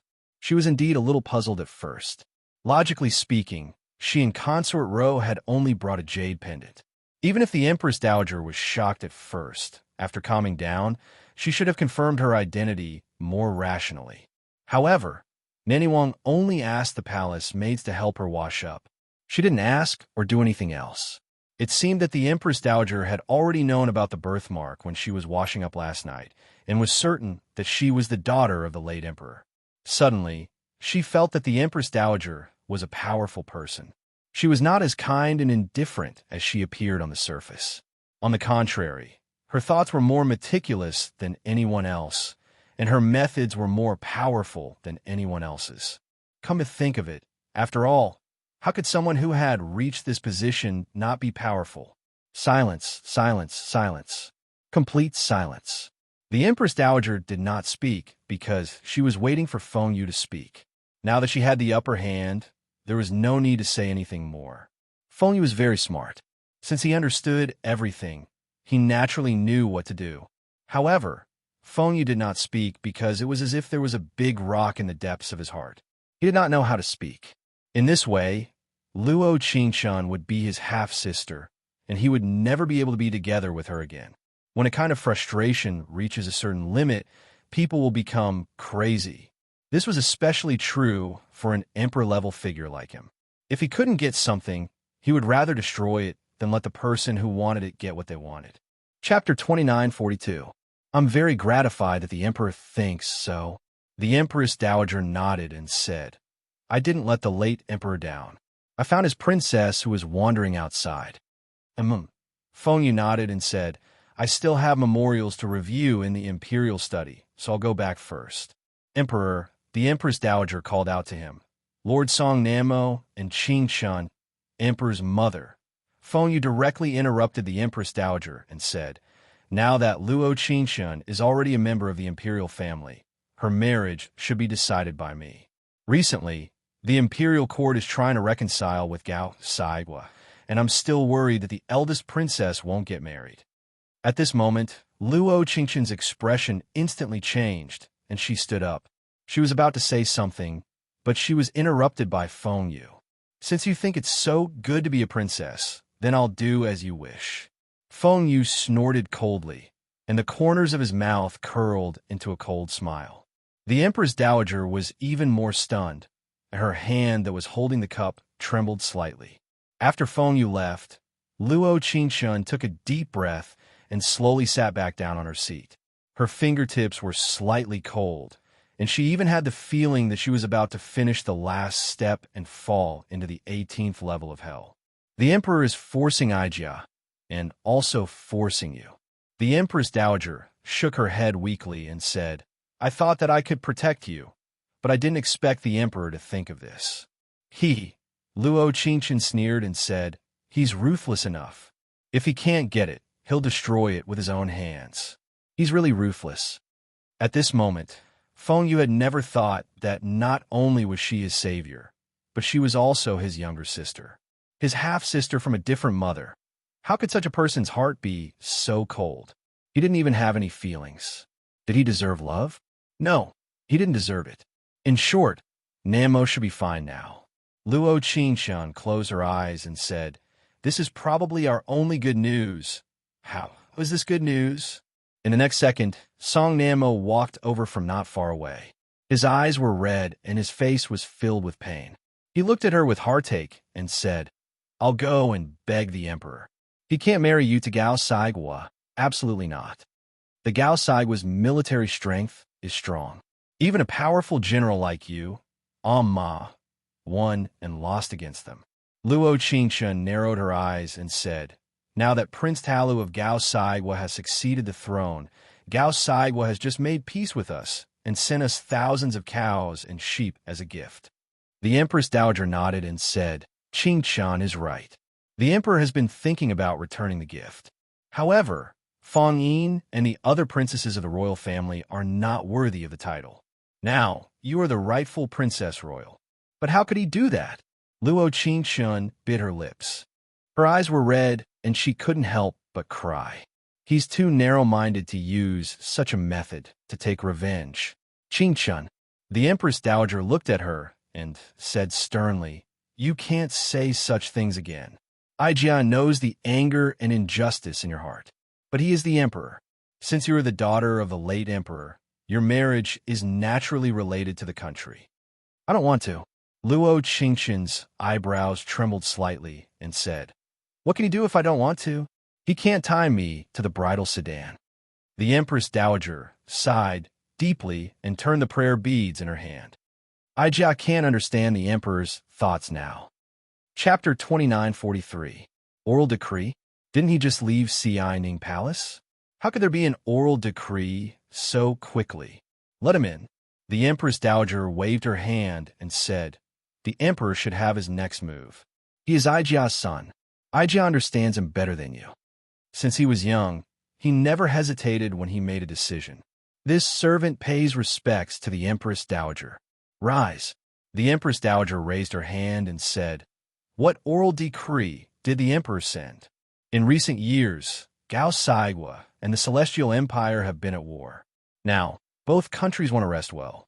Eunuch Du coughed lightly and said, now, the cattle and sheep offered by Gao Saigua are on the way. Our Celestial Empire also needs to offer an eldest princess to maintain friendly relations. The Empress Dowager glanced at Luo Qingshan and said, Qingshan has not been conferred the title of eldest princess yet. For the time being, tell the Emperor that he can use other things to replace the gift. Replying to the Empress Dowager, Eunuch Du continued, right now, Great General Song is still at the border. The Emperor said that he gave Miss Luo two choices. 1. As the eldest princess, marry to Gao Saigua and sacrifice for the peace of the two countries. Then everyone will be happy. 2. Qingdang Temple is a good place. It seems that if I don't marry, the Emperor wants me to become a monk. Luo Qingshan sneered and said, this kind of multiple-choice question doesn't seem like something he would say. After all, becoming a monk is nothing to me. The Emperor also said that if Miss Luo is unwilling to go to Gao Saigua, there is no need for the Celestial Empire in Gao Saigua to rest. Eunuch Du frowned and said, Miss, this servant will not beat around the bush. If the Emperor goes back on his words, Gao Saigua will be furious. Most of the Celestial Empire's troops have already withdrawn. Only Great General Song is still leading the last group near the border. What did you say? Song Nanmo said in disbelief. Even his voice was trembling. Feng Yu's so-called multiple-choice question was not for Luo Qingshan to choose, but for Song Nanmo to choose. Simply put, if Luo Qingshan was unwilling to marry the king of Gao Saigua, Then the emperor planned to make great General Song never to return. On one side was his beloved, and on the other side was his family. He wanted to know how Song Nanmo would choose. After a long time, the Empress Dowager seemed to come back to her senses. She sat weakly on her seat and said, "You can leave first. This servant will take his leave." After Du Sambao left, Luo Qingshun could not help but sneer. Great General Song is a general of 3 dynasties and has made many contributions to the Celestial Empire. As an emperor, he can't tell right from wrong. The rage in her heart couldn't be calmed for a long time. Luo Qingshun even felt that her voice was trembling when she said this. This time, even the Empress Dowager did not reprimand her. Perhaps even she did not expect Feng Yu's thoughts to be so heavy. He actually did such a loyal thing because of love. Ever since he was young, he had always been meticulous, but he never thought that he would be so black-bellied and crazy. Qingshun, this matter concerns you and Nanmo, Consort Ro, and even more so, the Celestial Empire. The Empress Dowager sighed deeply and said, "The Emperor has already lost his heart. Aijia has no other way now. How you choose will ultimately depend on yourself." Feng Yu really did what he said. If he could not have her, he would destroy her. But in reality, if she did not have any ties in her heart, she could leave at any time. With her ability, no matter how vast this world was, it could not stop her. But she had ties, and those who had ties were easily bound. She could not watch great General Song die in vain. Consort Ro treated her so well, and Song Nanmo protected her with his life. Chapter 2944. Ishin Palace. After Consort Ro heard of this matter, she took off her luxurious decorations and put on her favorite plain clothes in her boudoir. Suddenly, she felt that this world was very laughable. The wicked were not punished, but the good were hurt again and again. "Nyang Nyang, Miss Qingshun has arrived," Susu angrily said and was very cautious. She did not know what had happened. She just felt that the world was about to change. "Let her in." "Yes." Luo Qingshun stood to the side and looked at Consort Ro's back. She did not speak for a long time. "Why aren't you speaking?" Consort Ro turned and smiled at her. "Come and sit." "Why are you standing?" "Nyang Nyang already knows." Luo Qingshun's brows trembled and her eyes turned slightly red. She suddenly felt that she had harmed the Song siblings. If she had not appeared, perhaps they would have had a good life. And she had caused the emperor to hate them. In the imperial harem, if there is any movement, everyone will know. Consort Ro looked at her and said, "The empress even invited a Jiangnan Pipa today. She is in a very good mood." "Nyang Nyang, don't worry. She will not be proud for too long." Luo Qingshun bit her lip and said, "I will not let her be proud for too long." Consort Ro shook her head and said, "She may not have a good ending, but whether it is good or bad, we will not be able to see it. Nyang Nyang, I've already thought about it." Consort Ro looked at her and said word by word, "You and Nan and Mo should leave. The further you go, the better. There will be a place for you at the end of the world." "Nyang Nyang, are you crazy?" Luo Qingshun closed her eyes and gently pressed on her shoulder, saying, "We can't leave. Right now, the 4 gates of the Forbidden City are heavily guarded. What kind of person is the Emperor? If he can think of it, how can he not think of it? How can that be? You should be able to be happy." Consort Ro said in a choked voice, "Nan Mo is a very stubborn person. He has never been moved by any woman. Once he is moved, there will only be a couple for a lifetime. Why can't the Emperor fulfill your wish? If he could fulfill her wish, it would be such a beautiful story." The eldest princess and her most outstanding younger brother were a perfect match. It was a pity that Feng Yu, the most powerful king in the world, was in their midst. "Don't worry, I know what to do." Luo Qingshun pursed her lips and said, "I came here because I was worried about you.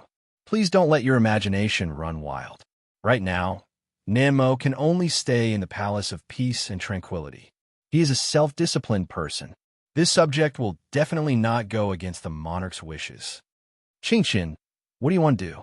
Consort Ro could clearly feel the calmness in her words. It was as if he had already made up his mind. "There is only one way to save General Song." Luo Qingshun looked away and said, then I will marry Gao Saigwa, and the sooner the better. The battlefield is not the harem. Once there is any movement at the border, General Song will be in danger. Consort Ro was startled. She grabbed her wrist and said, "Have you discussed this matter with Nanmo?" Luo Qingchun shook her head and said, "There is no need to discuss it with him. It is the cruelest thing to let him make this kind of choice. On one side is me, and on the other is his father. I'm not willing to let him make this kind of choice. You, Nyang Nyang, you have to take care of yourself," Luo Qingchun said with a frown. "I'm going to the Hall of Supreme Harmony." Qingchun. Chapter 2945. Hall of Taiha.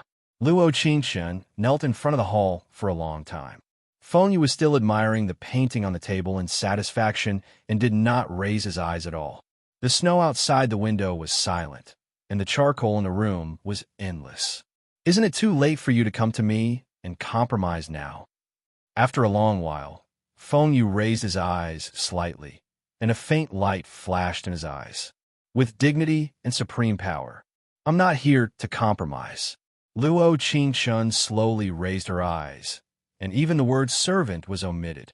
Feng Yu frowned in confusion. Just as he was about to say something, Luo Qingchun spoke first. "I plan to marry to Gao Saigwa to build a good relationship between the two countries." "What did you say?" Feng Yu widened his eyes and looked at her in disbelief. Perhaps others did not understand her, but he did. The woman who could hold a long sword alone in the deep forest and kill more than 20 men in black, whether it was her tone or her eyes, had an arrogance that ordinary people did not have. How could such an arrogant person be willing to marry a person from Gao Saigwa? "What I said is already very clear." Luo Qingchun looked at him indifferently and said, "Since I have made such a great contribution to the Celestial Empire, I must have something to exchange with it. I have given you a choice, but you did not cherish it." Feng Yu narrowed his eyes, and there was a heartache in his eyes. He would rather keep her in the palace forever than marry her to Gao Saigwa. But he could not tolerate the fact that she had someone she loved so deeply in her heart that she could even make such a sacrifice to save his father. Whether the choice given by the emperor was a choice or a forced one, the emperor knows better than anyone else. Luo Qingchun snorted coldly and said, "As for what I want to say, the Empress of Feihua Palace is indeed the murderer of eighth brother. I have evidence to prove it." Feng Yu raised his eyebrows and looked at her with admiration. "I remember that Vanilla is already dead. What evidence do you have to prove it?" He probably liked this form of hers the most. She was confident and arrogant, as if everything was under her control. Perhaps it was because of this that he had the desire to invade. If he wanted to get it, he would do whatever it took. But in the end, she was the one who walked onto the path of no return. How ironic. I naturally have my reasons for saying this. "Your Majesty, just wait and watch the show." Luo Qingchun stood up and did not forget to add, "But at least you should be fair and just, instead of protecting your son's murderer. Murdering a prince is a great crime that will implicate the entire family." Feng Yu looked at her and said, "I don't believe that the Empress will do this." Luo Qingchun raised her eyebrows and said, "Then please wait and see. Hungry Ghost Festival, midnight, Soaring Flower Palace." Luo Qingchun wore a white dress and put on a delicate ghost makeup.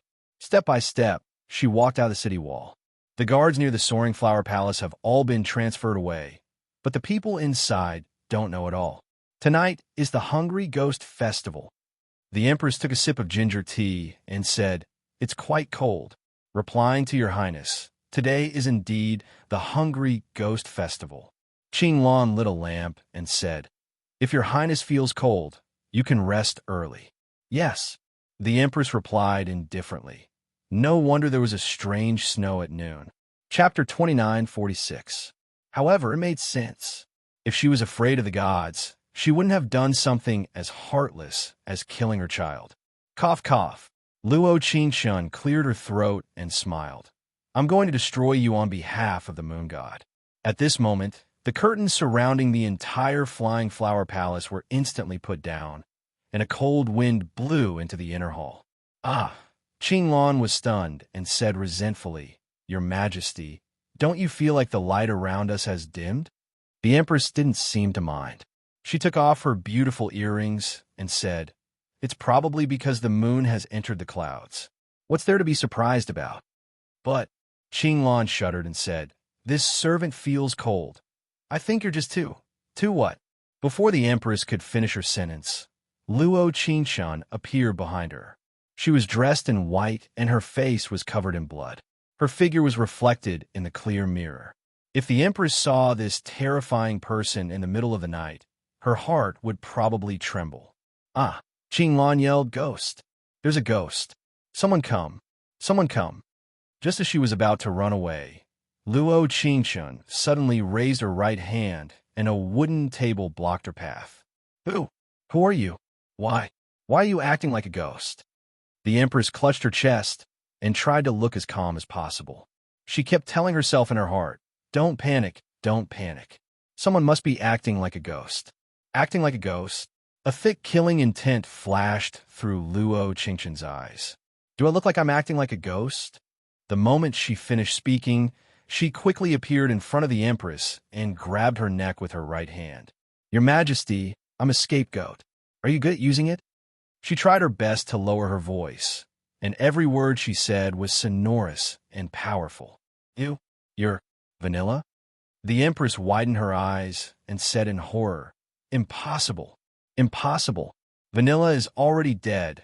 She's already dead. Sister Qinglan, you killed me with your own hands. Have you forgotten?" Luo Qingshan pinched the Empress' neck as she looked at Qinglan and said, "Don't worry, you're next." No. Qinglan seemed to be scared out of her wits. She tried her best to escape. Luo Qingshan directly used her mind control to block all her escape routes. Of course, she also wanted the Empress to see with her own eyes that she was a ghost. This was because only ghosts could move objects through space. The Empress lost her mind at this moment. Her eyes were filled with fear. She had been in the palace for so many years and had seen many people who used underhanded methods. Therefore, she didn't believe that Vanilla had really turned into a ghost to take her life. However, when her unbelievable actions were displayed in front of her again and again, her strong heart couldn't take it anymore and was completely defeated. "Don't come over, don't come over, don't come over." She wanted to run forward with all her might, but Luo Qingshan grabbed her shoe and she couldn't move at all. She was scared. Her heart was filled with fear and she was extremely scared. Chapter 29:47. Do you know fear now? Luo Qingshan floated to her side like a ghost. The Empress didn't show any mercy when she tried to kill me. "Why do you want to kill me? I'm one of your people. How could I tell anyone?" Luo Qingshan's voice was ethereal. It was as if the entire Flying Flower Palace could only hear her ethereal voice. "Don't come to me. I didn't kill you." The Empress held her head with both hands and stared at Qinglan with wide eyes. "It was Qinglan who killed you. She killed you with her own hands." At this moment, Luo Qingshan snickered in her heart. Finally, she broke the Empress's strong heart. Who in this world wasn't afraid of ghosts? Moreover, she wasn't pretending to be a ghost. She was just using her ability to play with them. In front of a ghost, the many years of friendship between master and servant were all gone. "What?" Qinglan was completely stunned. In the next second, she roared, "Empress, if it wasn't for your order, this servant wouldn't dare to kill." "Shut up, bold servant. You dare to slander this Empress." This servant didn't slander the Empress. The Empress knows clearly in her heart. "Ha ha ha ha." The ethereal voice sounded again. "I'd just like to see you dogs biting each other." "Empress, oh Empress, I did my best to kill 8th elder brother for you. You actually burned the bridge after crossing the river. My heart is cold to the bone. Today, I'll give you a quick death. Don't come over." The Empress swallowed her saliva and said, "You're already dead. You should be a good ghost. The underworld has its own rules. If you kill me, you won't get any benefits. If you don't die for 8th elder brother, we'll all die. If this Empress can save you, I'll definitely save you." The Empress tried to make her voice sound as calm as possible, hoping for the last hope of survival. "If you leave now, this Empress promises to chant scriptures for you every night. I'll go to the temple to pray for you." The Empress took a deep breath and said, I'll let you leave the sea of suffering as soon as possible.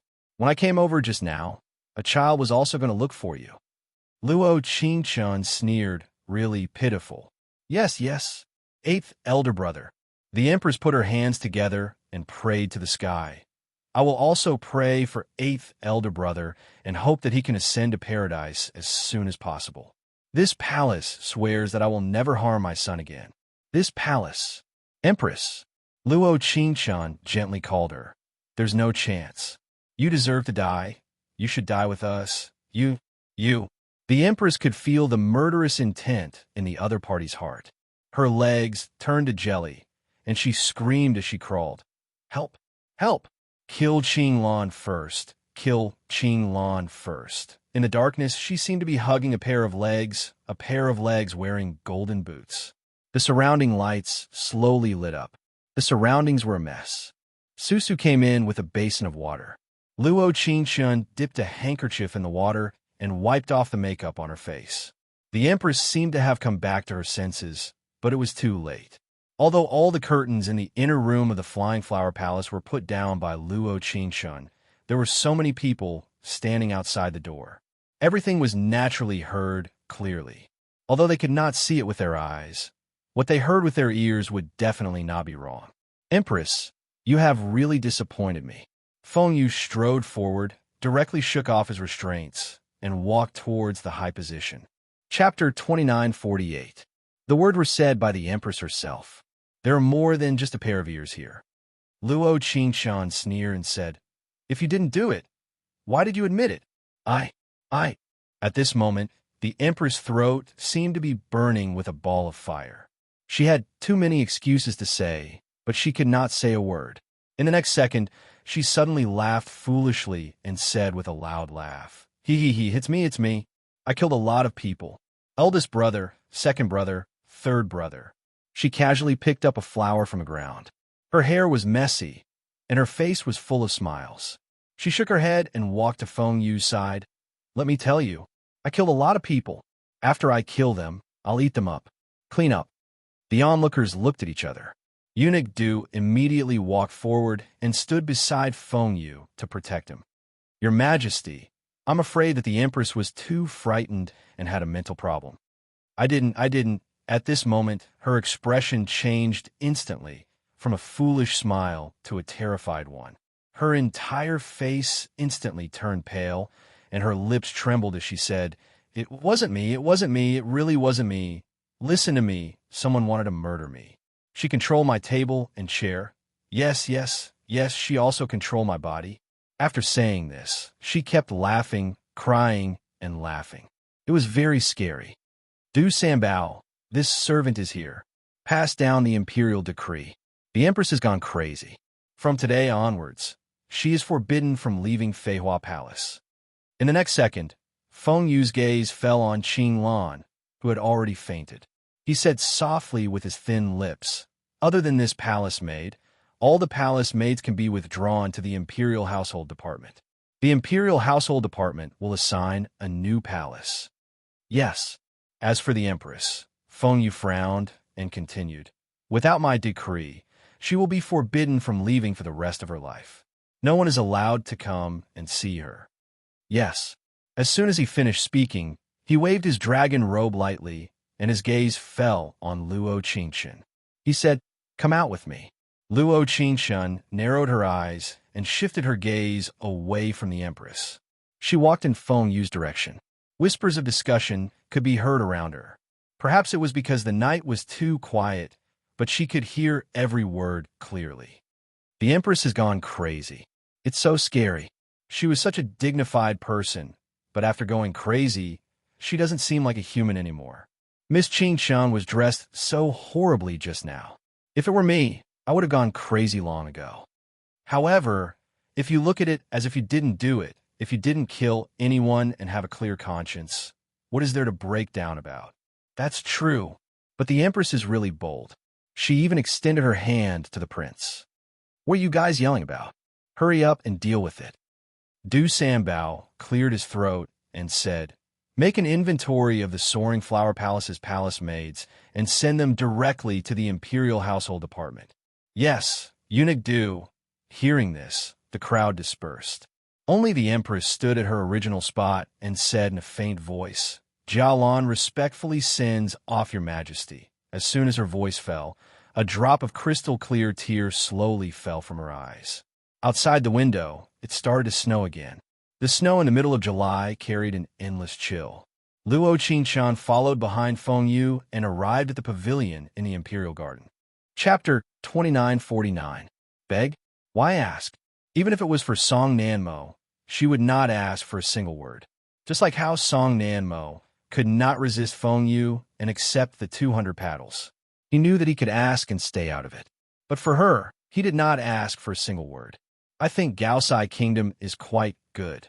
Luo Qingshun pursed her lips and chuckled. It's good to go and see the scenery. You. Feng Yu grabbed her wrist forcefully and said, "Aren't you afraid that I will go back on my word after you leave and not save General Song?" Luo Qingshun sneered and said, "Then your despicable deeds will definitely spread throughout the entire Gaosai Kingdom. Your name will only be remembered as incapable ruler." Are you threatening me? Feng Yu's right hand tightened, and his eyes narrowed dangerously. However, Luo Qingshun's expression was indifferent, and she did not even frown. How would I dare? Luo Qingshun narrowed her cold eyes and said, "The Celestial Empire and Gaosai Kingdom are on par with each other in terms of military strength. If you want to gamble with the entire river, I don't mind gambling with you. If you still go back on your word and kill General Song, what will you do?" His deep gaze became cold bit by bit, as if it could freeze the people around him in the next second. "I want your entire country to be buried with him." In the next second, Luo Qingshun used a little strength with her right hand and broke free from Feng Yu's grip. She said, "Feng Yu, I will do what I say." The strange snow outside the window in mid-July had stopped. This was the last time Luo Qingshun spoke to Feng Yu alone. Less than 2 hours after he left, the Princess Royal's imperial edict arrived at the Palace of Compassionate Peace. At the same time, the imperial edict that she wanted to marry the Princess Royal to Gaosai Kingdom arrived. There were quite a lot of rewards, but in Luo Qingshun's eyes, they were all mockery. Palace of Compassionate Peace. The Empress Dowager had been in seclusion with Consort Ro to pray to Buddha for the past few days. Other than the servants, only Song Nanmo and Luo Qingshun were left in the Palace of Compassionate Peace. Gifts from the Hall of Supreme Harmony came one after another, almost filling up the side hall of the Palace of Compassionate and Peaceful. Luo Qingshun didn't even look at him. She was wearing a green dress with scattered flowers and clouds. She was playing chess with Song Nanmo. She looked as indifferent as before, but his eyebrows were tightly knitted, and he couldn't say a word for a long time. After a long time, he said, "I can't let you go. Do you have a better idea?" Luo Qingshun raised her right hand and stroked his brows that were tightly knit like an old man's as she said, "Can you not care about your father's life? But I can't use your life to exchange for his." Song Nanmo suddenly nodded and looked at her. If the monarch wants the subject to die, the subject has no choice but to die. My father has been on the battlefield for so many years. He understands this principle better than I do. All right. Luo Qingshun took a deep breath and said, "Even if you don't care about General Song, what about Consort Ro? What about you? The person elder sister loves is not the Emperor Nanmo." Luo Qingshun looked at him and said, "Once you enter the palace, you will be the Emperor's concubine. Even if your elder sister didn't have any feelings for the Emperor before entering the palace, can you guarantee that she won't have any feelings after entering the palace? If she didn't, when little brother Feng Zhi died, the Empress wouldn't have been so sad. Then what do you want me to do?" In the next second, his eyes turned red and his voice trembled. Over the years, no matter what happened, he had always been strict with himself. His self-discipline had surpassed anyone else's. Humility and forbearance were the hallmarks of Song Nanmo. Chapter 2950. Song Nanmo. Luo Qingshun had never seen him like this before. That pair of eyes that were as deep as ink were suffused with streaks of blood, making one's heart ache when looking at them. She saw him close his eyes and slowly raise his right hand to grab her wrist, pulling her in his direction. This was the first time she had felt his broad chest after coming here. A faint sandalwood scent came to her nose. It was very light and very pleasant to smell. But his arm holding her was trembling, as if he couldn't hold onto the person in his heart, even if he used all his strength. "I won't let you go," he said in a low and hoarse voice as he said in her ear, "Unless I die, I won't let you go."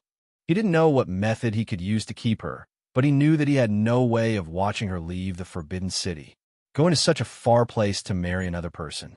"Fool!" Luo Qingqian gently rubbed against his chest and said, "I'm stronger than you think. Let's make an agreement, all right?" Song Nanmo trembled slightly, looking at her clear as water eyes. His heart felt very uncomfortable. This kind of uncomfortable was not a normal kind of uncomfortable. The person he loved was right in front of him, but he couldn't do anything to send her away. "I won't die. You can't die either." Luo Qingqian looked up at him and said, "There are so many bad people still alive. How can we die?" Some kinds of love didn't need to be together forever, but they needed to be connected in their hearts. That meant that you understand me, and I understand you. "I'm sorry. I'm sorry. I'm sorry." Song Nanmo apologized 3 times, but he didn't say what he was sorry for. "I'm sorry that I couldn't be by your side and spend the rest of my life with you. I'm sorry that I couldn't make you happy and I had to watch you marry someone else. I'm sorry that I have this kind of identity in my life. Even if I die, I can't exchange it for your freedom and happiness." Luo Qingqian's lips curled into a smile, and she shook her head as she said, "It's fine." She knew the sorry that he didn't say out loud. Because it was Song Nanmo, it was fine. Even if they were in different countries for the rest of their lives, they would look at the same starry sky. On the day Luo Qingqian got married in the name of Princess Royal, Song Nanmo did not appear. In fact, no matter what agreement they had, his heart would never allow himself to watch her leave. He took the imperial sword bestowed upon him by the late emperor and planned to kill all gods and Buddhas. But before she could walk out of the mansion, she was surrounded by the people sent by the emperor. In the end, he couldn't do anything for her. Instead, she had to protect him and his family. No one knew what happened in the backyard of the Song family residence that day. They only knew that when he came out, Song Nanmo was covered in injuries. Feng Yu ordered him to be grounded for 3 months. He would be reinstated after his injuries had healed. In these 3 months, Song Nanmo had changed into a different person. He was still gentle and disciplined, but the books he read had changed from the Analects of Confucius to military books. Some said that his body was too weak, while others said that he was crazy. But only he knew that he was more clear-headed than anyone else. He had never been so clear-headed in his entire life. 3 months later, there would be unrest in the small country. He took the initiative to resume his post and asked to lead the troops to quell the unrest. Feng Yu looked at his eyes for a long time, but he still couldn't figure out what was going on. The more he thought about it, the more he couldn't understand the young man's thoughts. Chapter 29:51.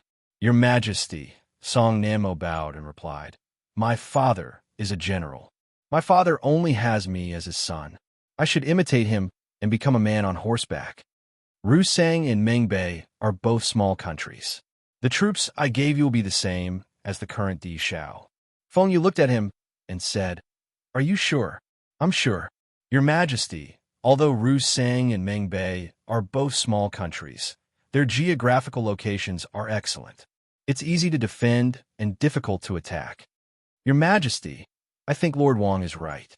Moreover, Deputy General Di returned to defeat. It's Lord Song's first time participating in the battle, and his troops are at a disadvantage immediately. Wouldn't that increase the enemy's morale?" That's right, that's right." Feng Yu narrowed his cold eyes and said, "Only by losing can the enemy's morale increase. Now that Lord Song hasn't fought yet, do you think he will lose?" Everyone looked at each other and replied at the same time, "I don't dare." "Nanmo, do you also think that I gave you too few troops?" Feng Yu looked at him and said, "Now that you've volunteered to fight, you can naturally ask me how many troops you need."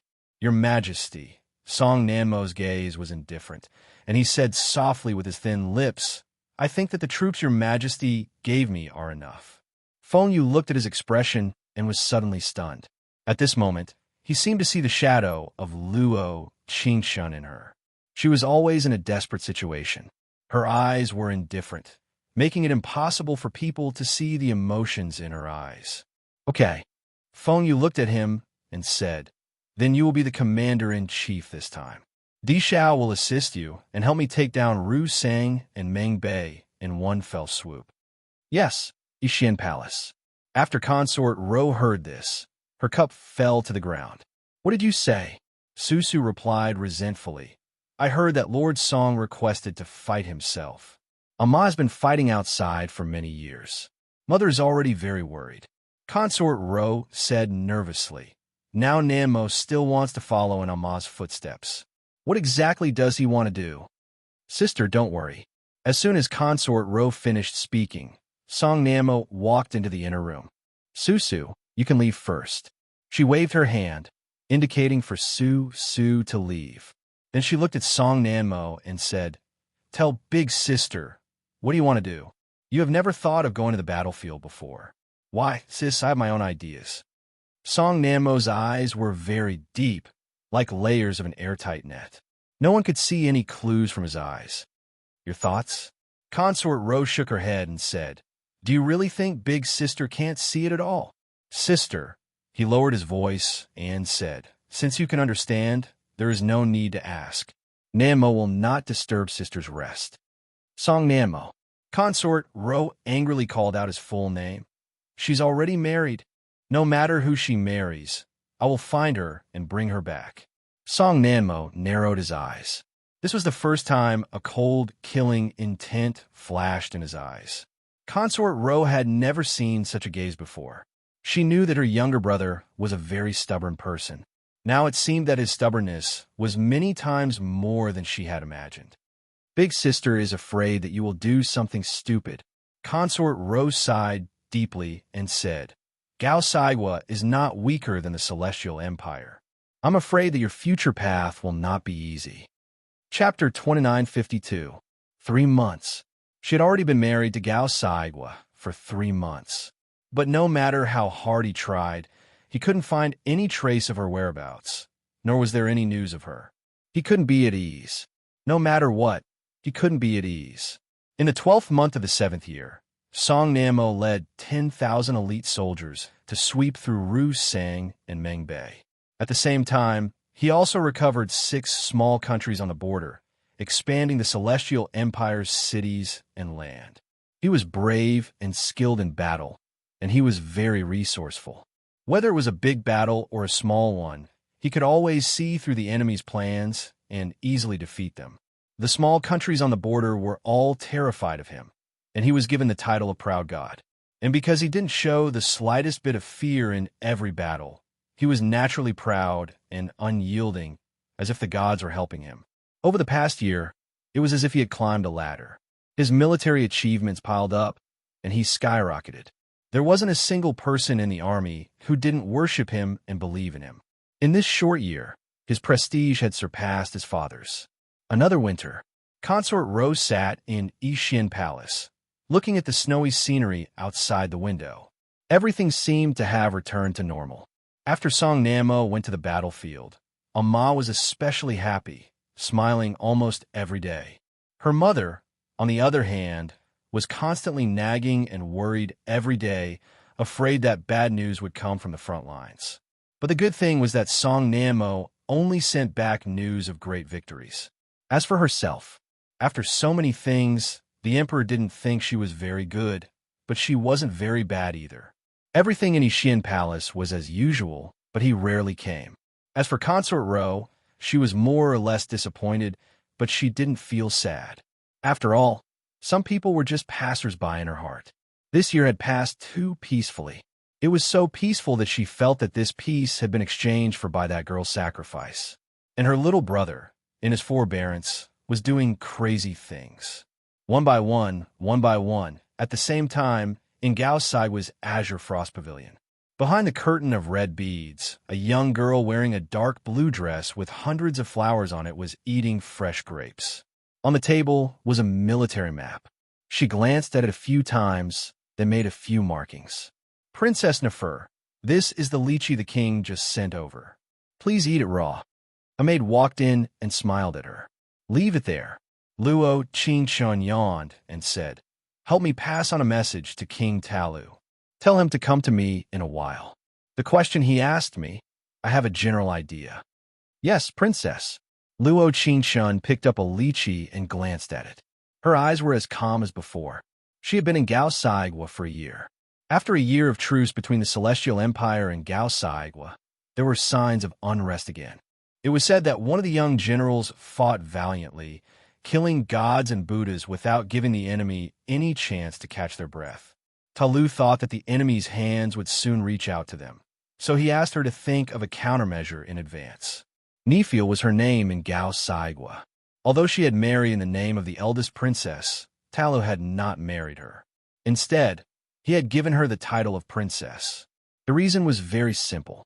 Talu only loved his princess consort.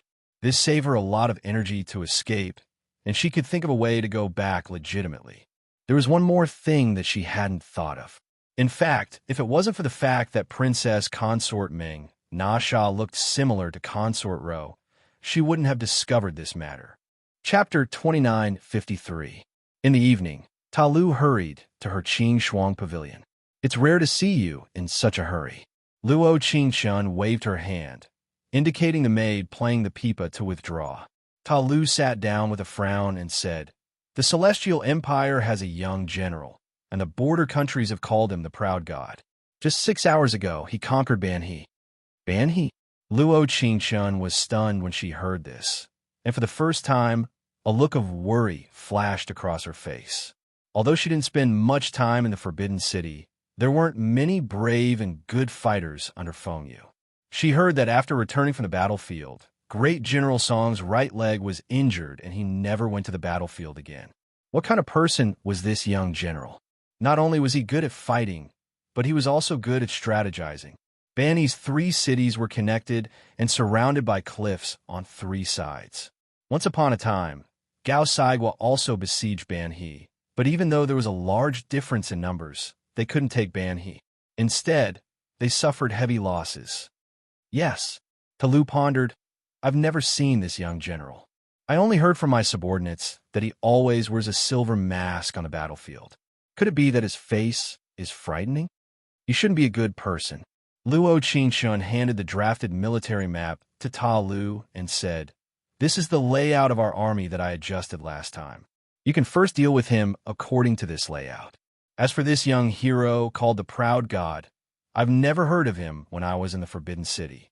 With such a powerful general, if we want to take down the Celestial Empire, I'm afraid it will be difficult. In the past year, she and Ta Lu had become close friends. This was because they had a common goal, to kill their way into the Celestial Empire. Such a goal had long become an obsession of Ta Lu. There was a person waiting for him in the Celestial Empire. No matter how many years passed, no matter how much he endured, it was all for the sake of returning to the Forbidden City as a king. No one could understand the pain he had experienced, and they didn't need to understand. Nefer, I've never asked you before, but why are you so determined to return to the Celestial Empire? Talu looked at her, his deep eyes filled with confusion. The next second, Luo Qingshun smiled faintly and said, I've never asked you this question, but perhaps our goal is the same. On the surface, everyone only knew that King Talu was a valiant warrior, while Princess Nefer was proficient in strategy. For the sake of Gao Saigwa's prosperity, the two of them continuously worked hard. The knowing in their hearts was probably a far cry from their actual goal. Talu was stunned for a moment, and a trace of doubt flashed through his eyes. Although he had told Luo Qingshun that his previous name in the Celestial Empire was Qi Hung, he did not tell her his previous identity and the things he had experienced. Did you meet anyone in the palace? This was the first time in a year that Talu had asked her about the palace. If it wasn't for Princess Menashe's status in Gao Saigwa and her deep love for him, he wouldn't have become the king of Gao Saigwa for such a short period of time. he wouldn't have been the king of Gao Saigwa. Two people had to get along to build trust. If it wasn't for this year, Ta Lu wouldn't have asked her this question. Yes, Luo Qingshun took a sip of tea and said, "A very beautiful and kind-hearted person." Luo Qingshun could feel the change in Ta Lu's expression, and his dark eyes turned slightly red. Chapter 2954. Luo Qingshun was right. If it weren't for Consort Ro, she might have been forced to live in Jin's palace. Then her and Song Nanmo's situation might be even more difficult than it was now. Now, she was no longer in the Forbidden City. Even if Feng Yu still wanted to make things difficult for Song Nanmo, he couldn't find a reason or excuse.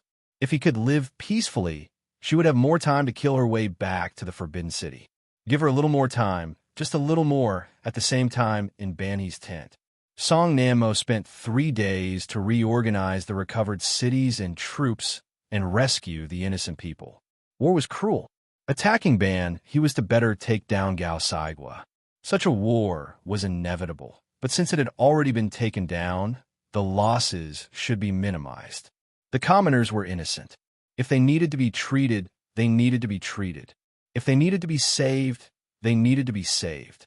General, the people of Ban he have been settled, Deputy General Lu Shuai said. However, the 3 points we released were all discovered by Gao Saigwa. So fast. Song Nanmo frowned slightly, and a trace of disbelief flashed across his eyes. This year, Gao Saigwa and the Celestial Empire had set a peace treaty. The two sides would not invade each other and formed friendly relations. However, for some reason, Gao Saigwa frequently began to recover the small surrounding countries that were closer to the Celestial Empire. This made Song Nanmo quite puzzled. Therefore, he set up a few points, but he didn't expect that they would all be discovered by the other party in less than a day. Yes, Lu Shuai replied. I don't know why we were discovered so quickly. In the past, the points we were stationed at were not discovered so quickly. Hearing this, Song Nanmo lowered his head to look at the military map and asked, "What do you think?" "I think Gao Saigwa probably has a very good strategist." Lu Shuai frowned and said, "Otherwise, it would be impossible to discover the stronghold set up by the general so quickly." "Yes." Song Nanmo smiled coldly and said, "I think so too." But no matter how smart the military was, it could not stop his desire to take down Gao Saigwa. No one in this world could stop him, not even the god of death. Forbidden City. After Song Nanmo attacked Ban He, the ministers submitted memorials one after another, asking the emperor to confer Song Nanmo the title of first-class Lord Protector. Reporting to your majesty, Gao Saigwa has been restless recently. I think we should give General Song more troops and horses so that he can take down Gao Saigwa in one fell swoop. Reporting to your majesty, since General Song has been on the battlefield, he has not lost a single battle. This subject agrees. This subject agrees. This subject agrees. In the throne room, Feng Yu's expression was quite ugly. In the short span of a year, the situation had developed too quickly. It was so fast that before he could react, Song Nanmo had already gained such prestige and status in the imperial court. This was completely different from what he originally thought. Back then, he even thought that Song Nanmo might die on the battlefield. He wasn't going to kill him, but he was going to court death. However, he did not expect Song Nanmo to be like a completely different person. He was resolute and courageous. From the very beginning, he had won with a few victories. Step by step, he built up his own influence in the army. Now, in the 3 armies, he probably didn't need the commander's seal. Everyone would submit to him. The young general was as arrogant as a god. Our country and Gao Saigwa have reached an alliance agreement. If General Song attacks Gao Saigwa, wouldn't he be tearing up the alliance agreement? Feng Yu cleared his throat and said, "The Celestial Empire has its rules. I think this matter should be discussed later." Your Majesty. Chapter 2955. The ministers looked at each other. It was obvious that they were very disappointed with the emperor's inaction. In their opinion, if Song Nanmo was confident that he could take down Gao Saigwa, this tough bone, then it would be another expansion for the Heavenly Empire. Unfortunately, Feng Yu suppressed the 300,000 troops in his hands and was unwilling to hand them over to Song Namo. Once, twice, thrice, over time, the ministers would develop estrangement and resentment towards the emperor. If the emperor and his ministers lost their trust, then Feng Yu would lose half of the country. He was a smart person, so he naturally understood in his heart. In fact, he could be a leisurely emperor and let Song Namo charge into the enemy for him. Whether he lived or died, it did not matter to him at all. The ministers in the imperial court would not criticize him. He was still a good emperor who loved his ministers as if they were his children. However, that person was Song Namo. He could not convince himself to hand over the 300,000 troops to him. Unknowingly, Feng Yu found himself walking to Yixin Palace. It seemed that he had not been to this place for a long time.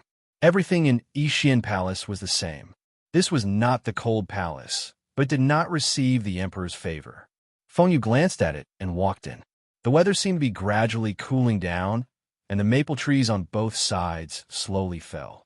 Du Sanbao wanted to pass on the message, but he was stopped by Feng Yu. He walked into the inner room and realized that Consort Rose still liked to sit by the window as before. This servant greets the emperor. Susu immediately knelt down and bowed. Your Highness, the emperor is here. Susu looked very happy, but Consort Ro did not have much of an expression. She only bowed respectfully and said, This consort greets the emperor. Sit. Feng Yu waved his hand and said, All of you may leave. I have a few words to say to Consort Ro alone. Yes, the servant said, This servant will take his leave. Why is the emperor in the mood to come to this consort's place today? Consort Ro poured a pot of tea for him and said, This consort thought that you would never come here in this lifetime. Feng Yu took a sip of tea and said, I'm just walking around. But in my opinion, the emperor has something on his mind. Consort Ro smiled faintly and said, And this matter is probably related to my younger brother. Bang! With the sound of a cup falling to the ground, Feng Yu looked at Consort Ro angrily and said, Do you think you've won? If Song Nanmo did not have my 300,000 soldiers, do you think he could defeat Gao Saigwa? Consort Ro, oh Consort Ro, when did you become so naive?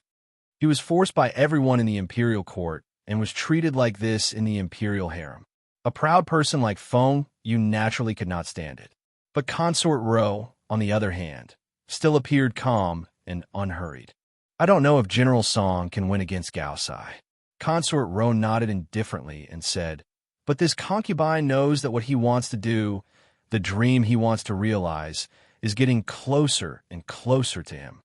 As her biological sister, she knew better than anyone else why Song Namo did all this. He fought so hard and worked so hard. Even when he was seriously injured and his life was hanging by a thread, he still managed to pull through. What was the reason for such a powerful consciousness? One person, all because of one person. Chapter 2956. Your Majesty, there's nothing that I can't do. Feng Yu narrowed his eyes dangerously, a cold light flashing between his brows. He was able to make Luo Qingshan marry Gao Saigwa back then and make it so that the two of them would never see each other again. Now, Song Namo wanted to take down Gao Saigwa. How could he not know why? What a pity. He was still the emperor of the Celestial Empire. He was still the ruler of a country. No one could stop him from doing what he wanted to do. The next month, Gao Saigwa once again invaded the small countries around the Celestial Empire. A contract was just like that piece of paper, as light as floating clouds. The two most powerful countries in the north and south stood on opposite sides once again. Both sides fought back and forth many times, winning and losing, but it did not affect the overall situation. The reason was very simple, but no one knew. The Celestial Empire had Song Namo. Gao Saigwa had Luo Qingshan. Both sides guessed each other's thoughts time and time again in terms of strategy, as if it was not a fight between experts, but a fight between immortals. Gao Saigwa's border. Song Namo received a decree from Feng Yu to assign 50,000 elite soldiers to him, allowing him to take the Tiger's Mouth Pass by surprise. His Majesty probably understood this time. The general finally doesn't have to fight battles where he has fewer troops to win. Lu Shuai's expression was very gratified. In this year, Song Namo had made great contributions to the Celestial Empire. Perhaps others did not understand, but he saw it with his own eyes. How many times had he won battles with fewer troops? But he had never disappointed him, nor did he let the three armies down. Perhaps. Song Namo sighed softly, his brows slightly furrowed. The tiger's mouth pass was indeed the pass he wanted to take down the most, because it was the only way to Gao Saigwa's granary. Feng Yu was very thoughtful, and he was an extremely smart person. It was not surprising that he could think of the tiger's mouth pass as a breakthrough point, but these 50,000 elite soldiers, it really did not seem like Feng Yu's style. At the same time, Qing Shuang Pavilion. It was clearly a place full of singing and dancing, but Ta Lu treated it as a stronghold to discuss military matters. This secret letter suddenly appeared outside my pavilion this morning. Ta Lu handed the letter to her and said, according to a secret report, the young general of the Celestial Empire, Proud God, plans to lead 80,000 elite soldiers to attack our Tiger's Mouth Pass. 80,000 elite soldiers? Luo Qingshun frowned slightly. I heard that the Celestial Empire only sent 30,000 to 40,000 troops to attack the surrounding countries. How did it suddenly become 80,000? Ta Lu thought for a moment and said, I'm not too sure about that, but the Tiger's Mouth Pass is easy to defend and hard to attack. If we take precautions in advance, regardless of whether the secret report is true or false, it won't do us any harm. That makes sense. Luo Qingshun nodded, but her face was still very serious. Ta Lu looked at her and asked, then why do you look so unhappy? I just find it strange. Luo Qingshun shook his head and said, the spies that we arranged in the Celestial Empire, or the spies that the Celestial Empire arranged in us, should have been cleaned up. The contents of this secret report are so detailed. Who was the one who sent it? You're afraid it's a trap? The problem is that we're not afraid of it exploding. Luo Qingshun rested her chin on her right hand and said, whether or not it's a trap, we have no loss. This is a business that will definitely make a profit. Shouldn't that be worth celebrating? Ta Lu looked at her and asked. Chapter 29:57. Tala shook his head and said, who knows? I only know that it's a young man with a silver mask. The surrounding small countries call him the Proud God. I know this. Luo Qingshun rested her chin on her right hand and fell in a deep thought. I'm just curious. When I was in the Celestial Empire, I've never seen such a person. I'm very curious to see what he looks like. Tala frowned and said, what's there to see? Don't tell me he has 3 heads and 6 arms. What's the approximate time in the secret letter? Luo Qingshun asked with trembling eyes. 7 days later, Ta Lu replied. We can make arrangements in advance. It doesn't matter. Luo Qingshun nodded lightly and said, I'll go with you this time. Why? Ta Lu was somewhat puzzled, but he still asked patiently. Luo Qingshun thought for a moment and said, since that young general is so powerful, he should be able to win the battle with fewer people. Why would there be a secret letter this time? I just don't understand. I'll go see it with my own eyes. Well, I'll send people to protect your safety. Tala looked at her with a smile. I've known you for so long, but I've never seen you so curious about something. You can't be interested in him, right? Since Luo Qingshun came to Gao Saigwa, the entire palace became very lively. In terms of military strategy, she was simply a godlike existence. So, seeing her curious about something for the first time was quite interesting. Interested in a ghost. Luo Qingshun smiled helplessly. I haven't even seen his face, and I'm interested in him. Cough, cough. Ta Lu cleared his throat and said, don't worry if you're interested in him. When we win the Tiger's Mouth Pass, I'll capture him and make him your son-in-law. Sigh. Luo Qingshun helplessly waved her hand and said, Your Majesty, you should prepare for the Tiger's Mouth Pass as soon as possible. Although the east and west sides are cliffs, you still need to send people to carefully check. Don't worry, I still know these small details. Tala slowly got up and said, Then I'll go back first. Your Majesty, take care. Luo Qingshun waved her hand and smiled gently. Tala was an easygoing man in private, with little of the airs of a king. This was also the reason why she felt so relaxed during the past year in Gao Saigua. But Luo Qingshun could still see Ta Lu's thoughts from his eyes. He was indeed hiding something in his heart, something that was not known to outsiders. Although he didn't say it out loud, she could roughly understand. The forbidden city far away in the Celestial Empire was the obsession that trapped him in his life. At the same time, the forbidden city. Feng Yu half leaned on the dragon couch, his eyes flashing with a dark light. Has everything been settled? Feng Yu raised his eyes and asked coldly. Du Sanbao replied, replying to your majesty, everything has been done. Very good. Feng Yu sneered. He seemed to be talking to himself, but also seemed to be talking to Du Sanbao. His tone was somewhat agitated, and his eyes were filled with a cold light that seemed to be filled with killing intent. What young general, what proud god, what undefeated record. Feng Yu sneered. Everything he has was given to him by me. Since I can give it to him, I can take it all back. Chapter 2958. Bang! Feng Yu kicked Du Sanbao to the ground without hesitation. What? You, a servant, dare to question me? I don't dare. Du Sanbao was so scared that his legs went weak. He immediately knelt and cowed out.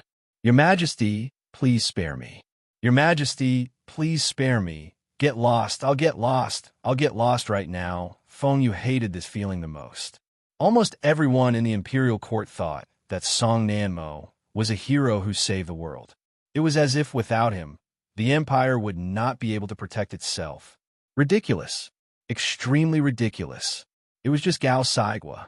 Without Song Nanmo, would they dare to set foot in the empire? With just Gao Saigua? If Gao Saigua really had the ability, why did he reconcile with him a year ago? Reality proved that Gao Saigua, a country that was neither superior nor inferior, did not dare to invade his empire. It was the same with or without Song Nanmo. He was not a hero.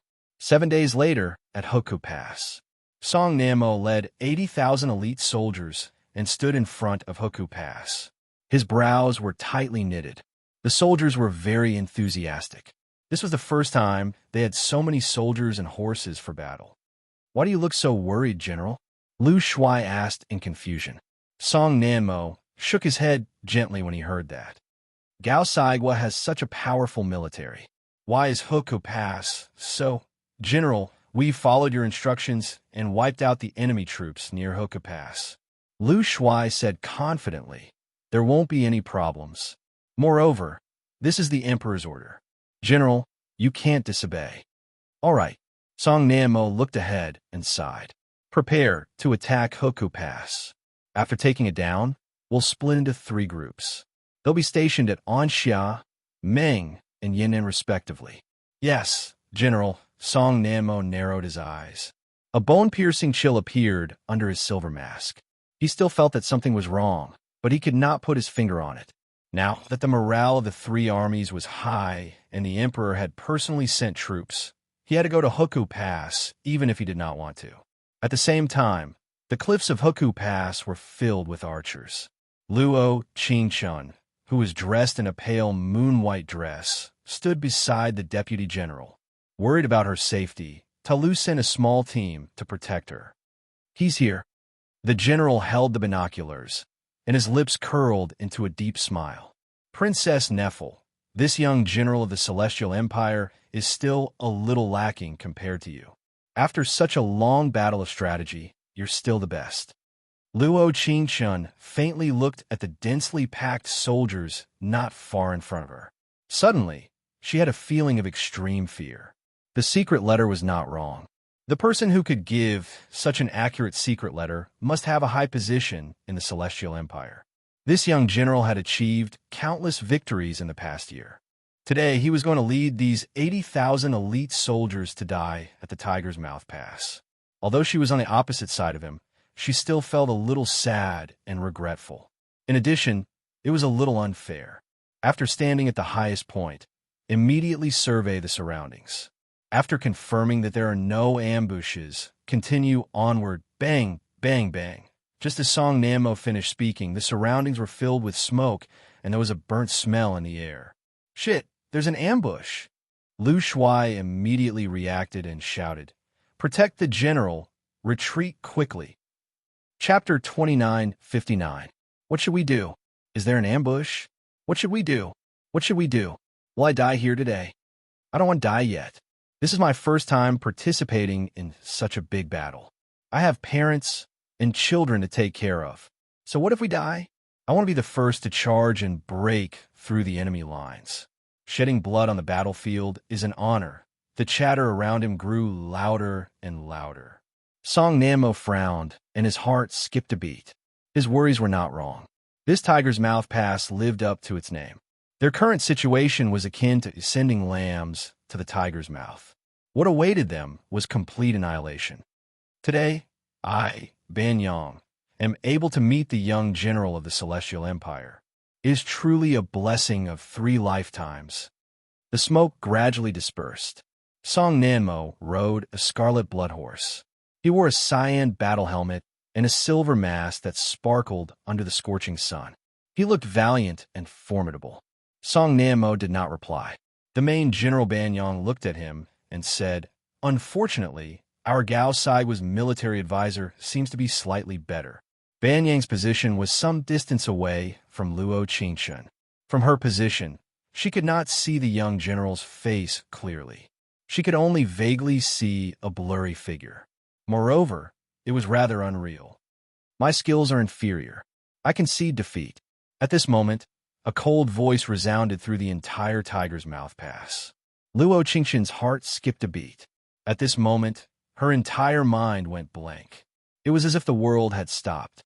The people around her were all illusory figures.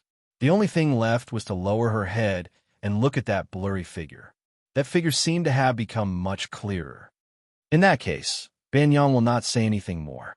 In the next second, the main general's dignified voice rang out.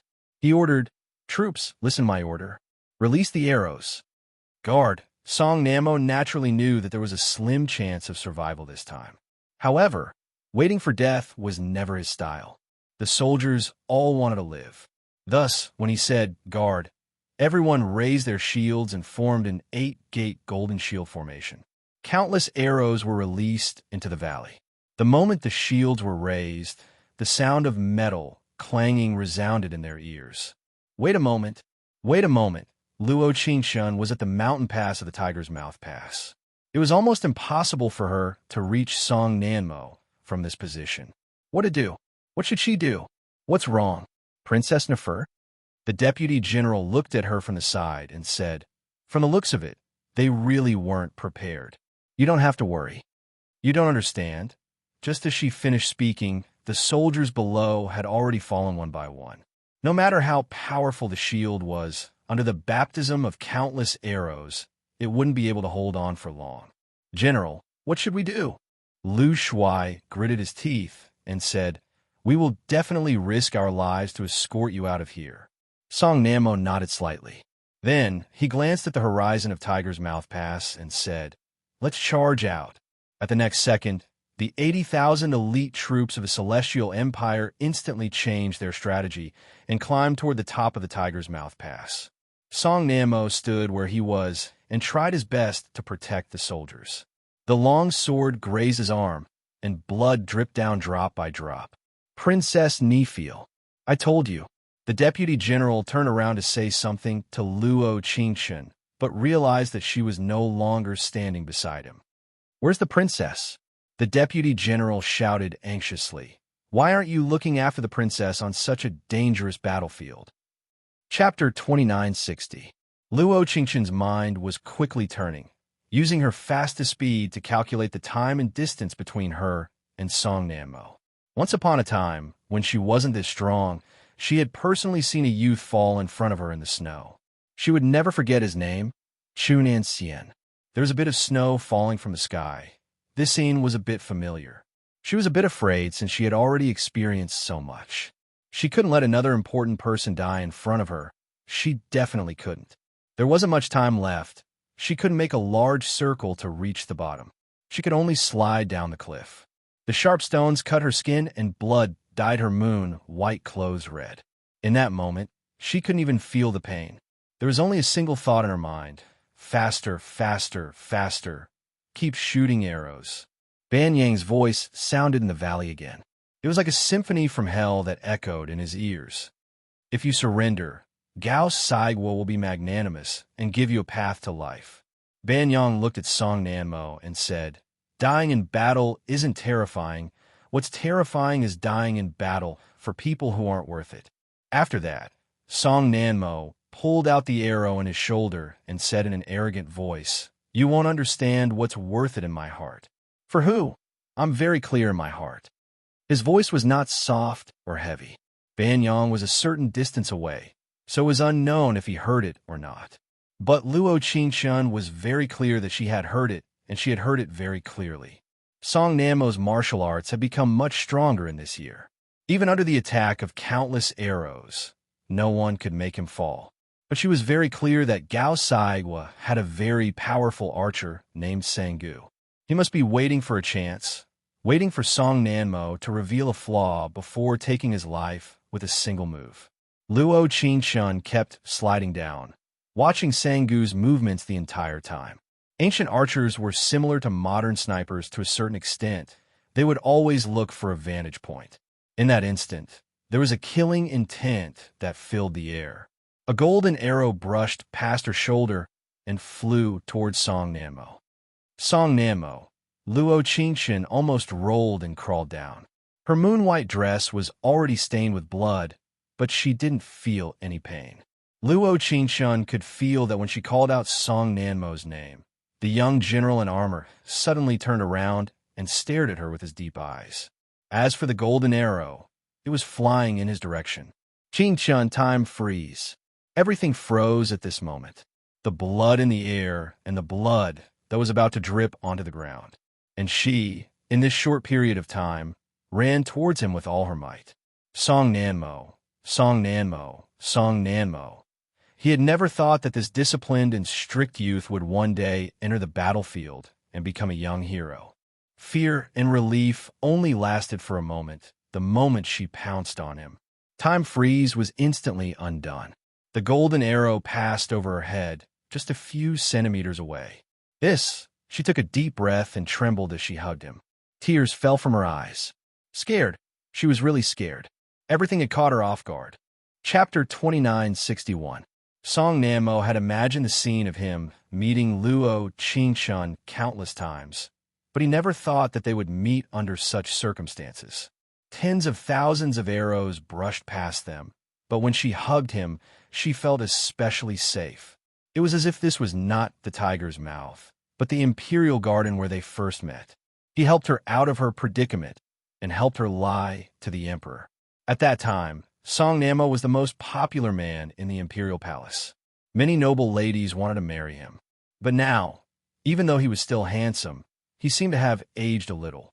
In just a short year, what had he experienced? So you are that young general. Luo Qingshun laughed foolishly and said, we even fought so many times. I've heard a lot about you. Song Nanmo raised his right hand and brushed the hair in front of her forehead behind her ear. Military advisor Gao Saigwa. Ha. In such a dangerous situation, she actually felt so safe. In fact, perhaps she was just this kind of person. As long as she was with the person she liked, whether it was heaven or hell, life or death, it didn't seem to matter. Of course, everyone wanted to spend their life with the person they loved. But if they had to be separated, it was better to live and die together. At least at this moment, they were in such a dangerous situation, but she still felt very safe. Stop! Stop! Stop! General Ban Yang roared loudly. Don't shoot arrows, all of you stop, the princess is below. The surrounding noise seemed to have quieted down. Song Nanmo raised the commander's seal in his hand, indicating a ceasefire. The two generals met, the wind was biting cold, and the atmosphere was grand. Song Nanmo stood in place, his right hand tightly holding Luo Qingshun's hand. The moment he slightly nodded, he had an imposing appearance. Princess Neffel, what are you doing? Ban Yang naturally didn't understand why she would risk everything to save this young hero. After all, if the Celestial Empire was their greatest enemy, it would be better to say that this young hero was their greatest enemy. Now, There was such a good opportunity to make him disappear from this world. So why did the princess still want to stop him? Could it be that her heart was still attached to the Celestial Empire? It's a long story. I can't say much about the war between the two armies. Luo Qingshun pursed her lips and said, "But this is what I must do." As Gao Saigua's military advisor, changing sides in the face of a great victory would indeed make the morale of the army unstable. But for Song Nanmo, everything was worth it. I can't fight this battle. I definitely can't fight it anymore. General Ban. Song Nanmo's infatuated gaze slowly moved away from Luo Qingshun. He looked at Ban Yang and said, Song Nanmo has never said that he would be loyal to the Celestial Empire. You. Ban Yang was shocked. Lu Shuai, who was standing behind Song Nanmo, was even more shocked. He was the descendant of a loyal general. In the past year, whether it was a big battle or a small one, he had not lost a single battle. He was the unparalleled young hero of the Celestial Empire. Why? Why would such a young man say such words? Behind him stood 80,000 elite soldiers who swore their loyalty to him. In the face of a great enemy, saying such words to betray his own country was simply the actions of a petty person. But Song Nanmo's expression was still indifferent, without the slightest bit of guilt or fear. Because even if he didn't understand what was going on at the beginning, now that the enemy was surrounding him, how could he not know? Chapter 2962. What is the general trying to do? Ask for peace? No, I will never ask for peace. Even if I die in battle, I will not ask for peace. This kind of general really makes people despise him. He is not worthy of being our general. You can't say that. Think about it. If the general doesn't surrender now, all of us will die here. He is doing this to let us live. That's right. I don't want to die. I still have a wife and children. I promised them that I will go back. I definitely can't die. The surrounding 7 mouths spoke in a daze. The blood on the ground mixed with the white snow. The air was filled with the smell of blood. General Ban, I think I have made myself very clear. Song Nanmo looked at Ban Yang coldly and said, From today onwards, I am no longer a general of the Celestial Empire. I am willing to pledge my loyalty to Gao Saigua. Hiss! Everyone in the entire tiger's mouth pass gasped at this moment. The self-disciplined, humble, upright youth who carried the mission of the entire country actually said these words at this moment. Everyone's faces were filled with shock. No one knew why. Some people's eyes were not filled with shock, but with disdain. Luo Qingshun frowned slightly. Her mind began to work quickly. Even if the whole world understood Song Nanmo, she had to understand him. Becoming a young general must be very different from the life he had planned for himself. Why?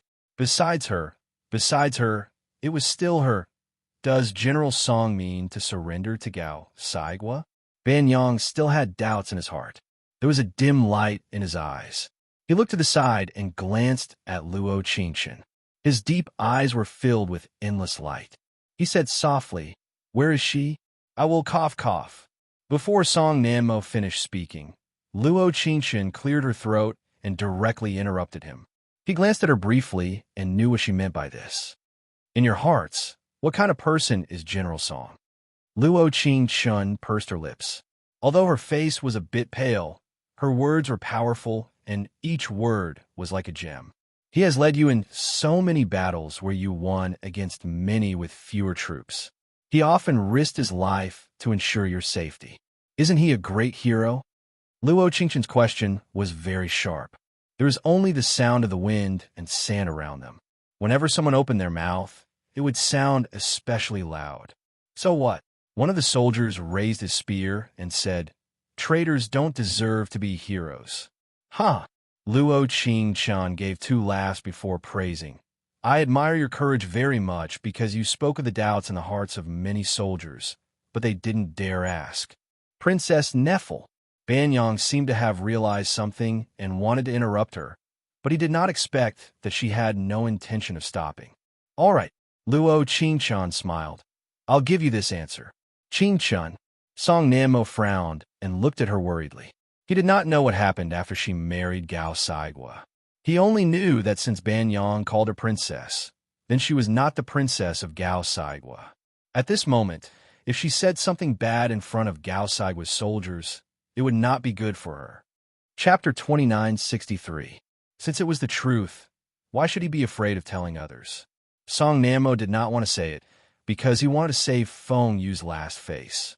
But since Feng Yu did not want it himself, why should he save it for him? As an emperor, because of his own selfish desires, he let 80,000 elite soldiers be buried with Song Namo. Why should such an emperor make people work for him? The truth is that your every move has been secretly sent to Gao Saigwa, Luo Qingshan roared. This person is the emperor of the heavenly empire that you respect the most. At this moment, everyone was shocked. Whether it was the soldiers of Gao Saigwa or the soldiers of the heavenly empire, everyone's faces were filled with disbelief. Would the emperor of a generation really do such a thing? General, is what this girl said true? Lu Shuai looked at Song Namo. He had followed Song Namo for an entire year, so he naturally believed his words completely. As long as he said it, he would believe it. Qing Chun is right.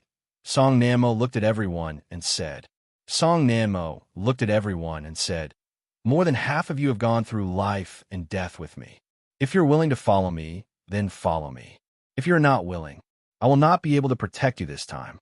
He had done so many things and used so much effort and strength in order to be able to stand by her side again. Now, he had already found the person he was obsessed with.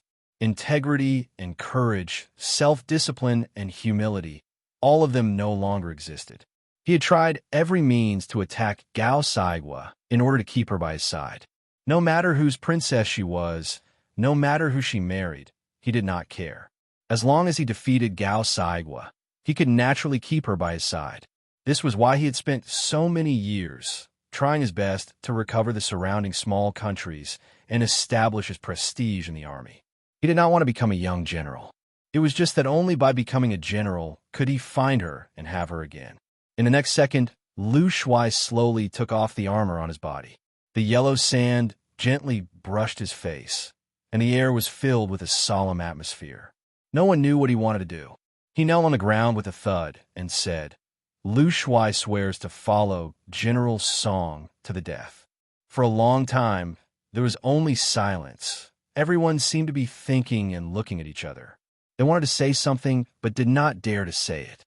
What Luo Qingshan did not expect was that the first to speak was the soldier who had stood up to refute Song Namo.